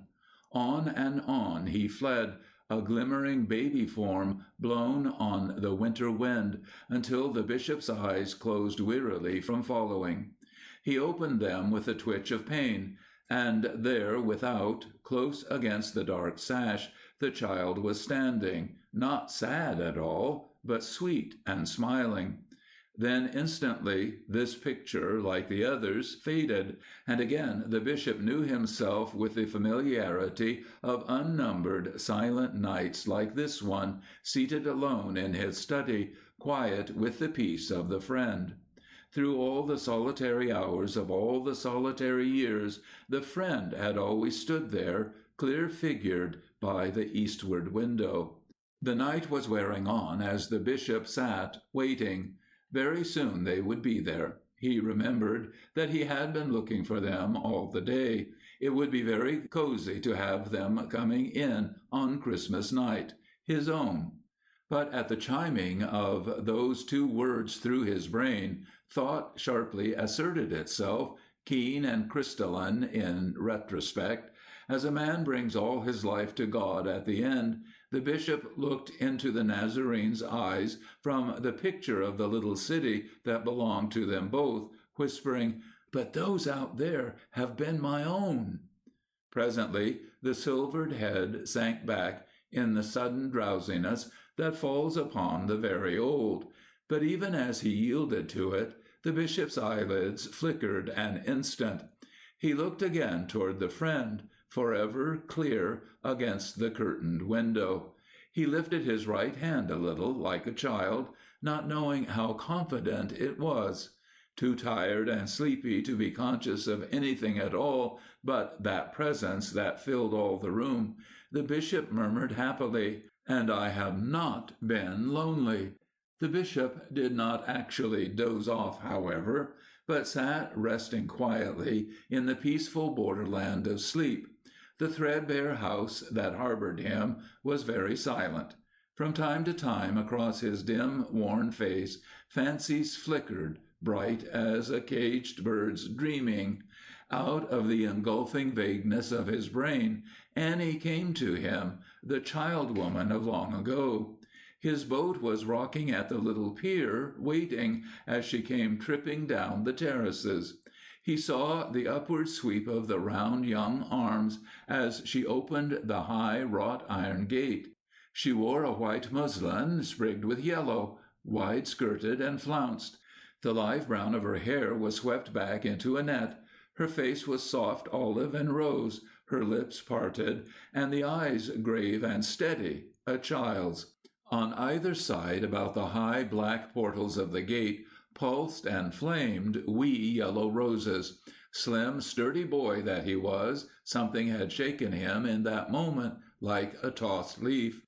Even now, old and dim in his chair, it was not the sense of her lips beneath his sudden ones that he remembered. It was that there, in that instant, he saw her eyes change forever to a woman's. And the boy, all a-quiver with strong youth as he was, he, too, in that moment had changed into a man forever reverent before the mystery he had wakened. The bishop's hand tightened on the chair-arm, for he remembered that at last, Annie was coming back to him. He was waiting for her to come in. Again thought shifted many a year, and he sat expectant of a knock, light, imperative, merry, Nan's evening knock. The door swung in, and she entered, that tall, slim girl of his. She wore a white dress girt about in the absurd panniers of the 80s. Her dark hair was looped low at her neck. She had her mother's brooding brown eyes, lightened by her father's twinkle. She sank on a hassock at his knee, folding her long figure up in a trick of grace she had. "Ready to hear a secret, father?" As on so many, many evenings, he was ready to hear a secret, the secrets a motherless girl may tell to her father. The bishop remembered still one secret she had told him, which had seemed to be a fine silk thread cutting his heart in two, for the father, listening, knew that the man Nan loved was not worthy of her. Then a tiny smile touched the worn old lips, a smile of pride, half jealous at the memory that it was her father, not her husband, that Nan had first told about her little baby. The father's blood, even now, beat faster at the thought of that remembered hope. Then again he saw the wee waxen form on Nan's arm. But instantly mysterious, glad expectancy swept that sight from him as he recalled that even now he was listening for Nan's tap-tap at his study door. Nan once more coming to tell him a secret blithe, unguessed. The house had ceased to be silent. There were movings, stirrings, voices through it.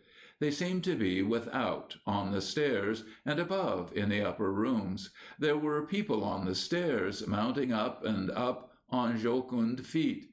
The bishop heard it perfectly clear now, Annie's voice from his bedroom overhead. "Up here! I'm up here, Hal!" But listen. There on the hall stair, that was surely a child he heard now. It was little Nan, chuckling and chattering as she climbed. It was her old merry challenge to her father to be out and after her as up she scampered. Yet no, that was not Nan. That merry call was a boy's, a baby's. It was Nan's baby boy, who had just learned to go upstairs. The bishop heard the small ecstatic feat, the slap of exultant little palms on each step achieved. And, like little Nan, the brave wee grandson meant the bishop to follow him, as on he scurried up and up, where the stairs were multiplied, were mounting, ever higher and higher. Again the sounds on the stair changed to other footfalls, lighter, firmer, surer, but, like the others, very glad. Fleet and pattering, pattering, spirit light, the steps of the little Christ-child going home. A slight tremor ran through the length of the form seated there, silver and black. Suddenly all mist was wiped from the bishop's brain, leaving it clear. The Nazarene laid his hand on the window sash, as if opening a door. "Rise," he said, "let us go forth into the morning." Beyond the silent house, Westbury slept on, the starlit, throbbing city, not knowing. The deep sleep of the earliest dawn held those three faces of the bishop's failure, sleep of victors, spent with struggle. In the morning they would awaken, the three the bishop had loved, to know. In the morning all Westbury would awaken to know that there was only one way to love him now. In the house of each heart that must perforce hold his memory like a shrine, there could never be any chamber for hate. Through the gift of his 3 years' presence should the grandmother hold to her breast her baby's baby, until love, overflowing, should enfold that black-mooded woman, her son's wife, and both, being mothers, should learn the way of peace by guiding there the little feet of a little child. This, himself all-witting, should be the bishop's immortal gift. Even so, by divine largesse of life given to life, should Marie Newbold become the bishop's spiritual son. Henceforth, always, instant, insistent, should the bishop's presence seem near him at every turning point, compelling as in the darkened study on that last day of all their days together. And the woman who had loved the boy, Henry Collinton, she too, through his gift of a beauty steadfast to the end, should in the last brief years find ease of her lifelong hunger. In unspoken kinship of loneliness must they draw near now, the man and the woman who had walked closest to him, to rear together his last wish. Deathless as dream should rise the house of friendship, for, passing, the bishop had found the way to give himself. It is only a little city where he offered the chalice of his spirit, and only a little space his whole bishopric, yet all the world is richer for the gift of his Christmas soul. Westbury shall know now, shining old face beneath the shabby hat, stooping old shoulders, beneath the warm cape overcoat, spent old feet that walked these careless streets. Westbury shall know now their bishop passed from them, their own forever. Yet these things the bishop did not know, for God was showing him more beautiful things, even as all his life he had been showing him the things that are more beautiful than fulfillment. All happily he sat there in his old study chair, looking toward the eastward window. His face had changed to a beauty of light. Gently on the chair arms rested the lean old hands, as very softly the gray room brightened at the coming of the dawn. End of Part 6. End of The Christmas Bishop by Winifred Kirkland.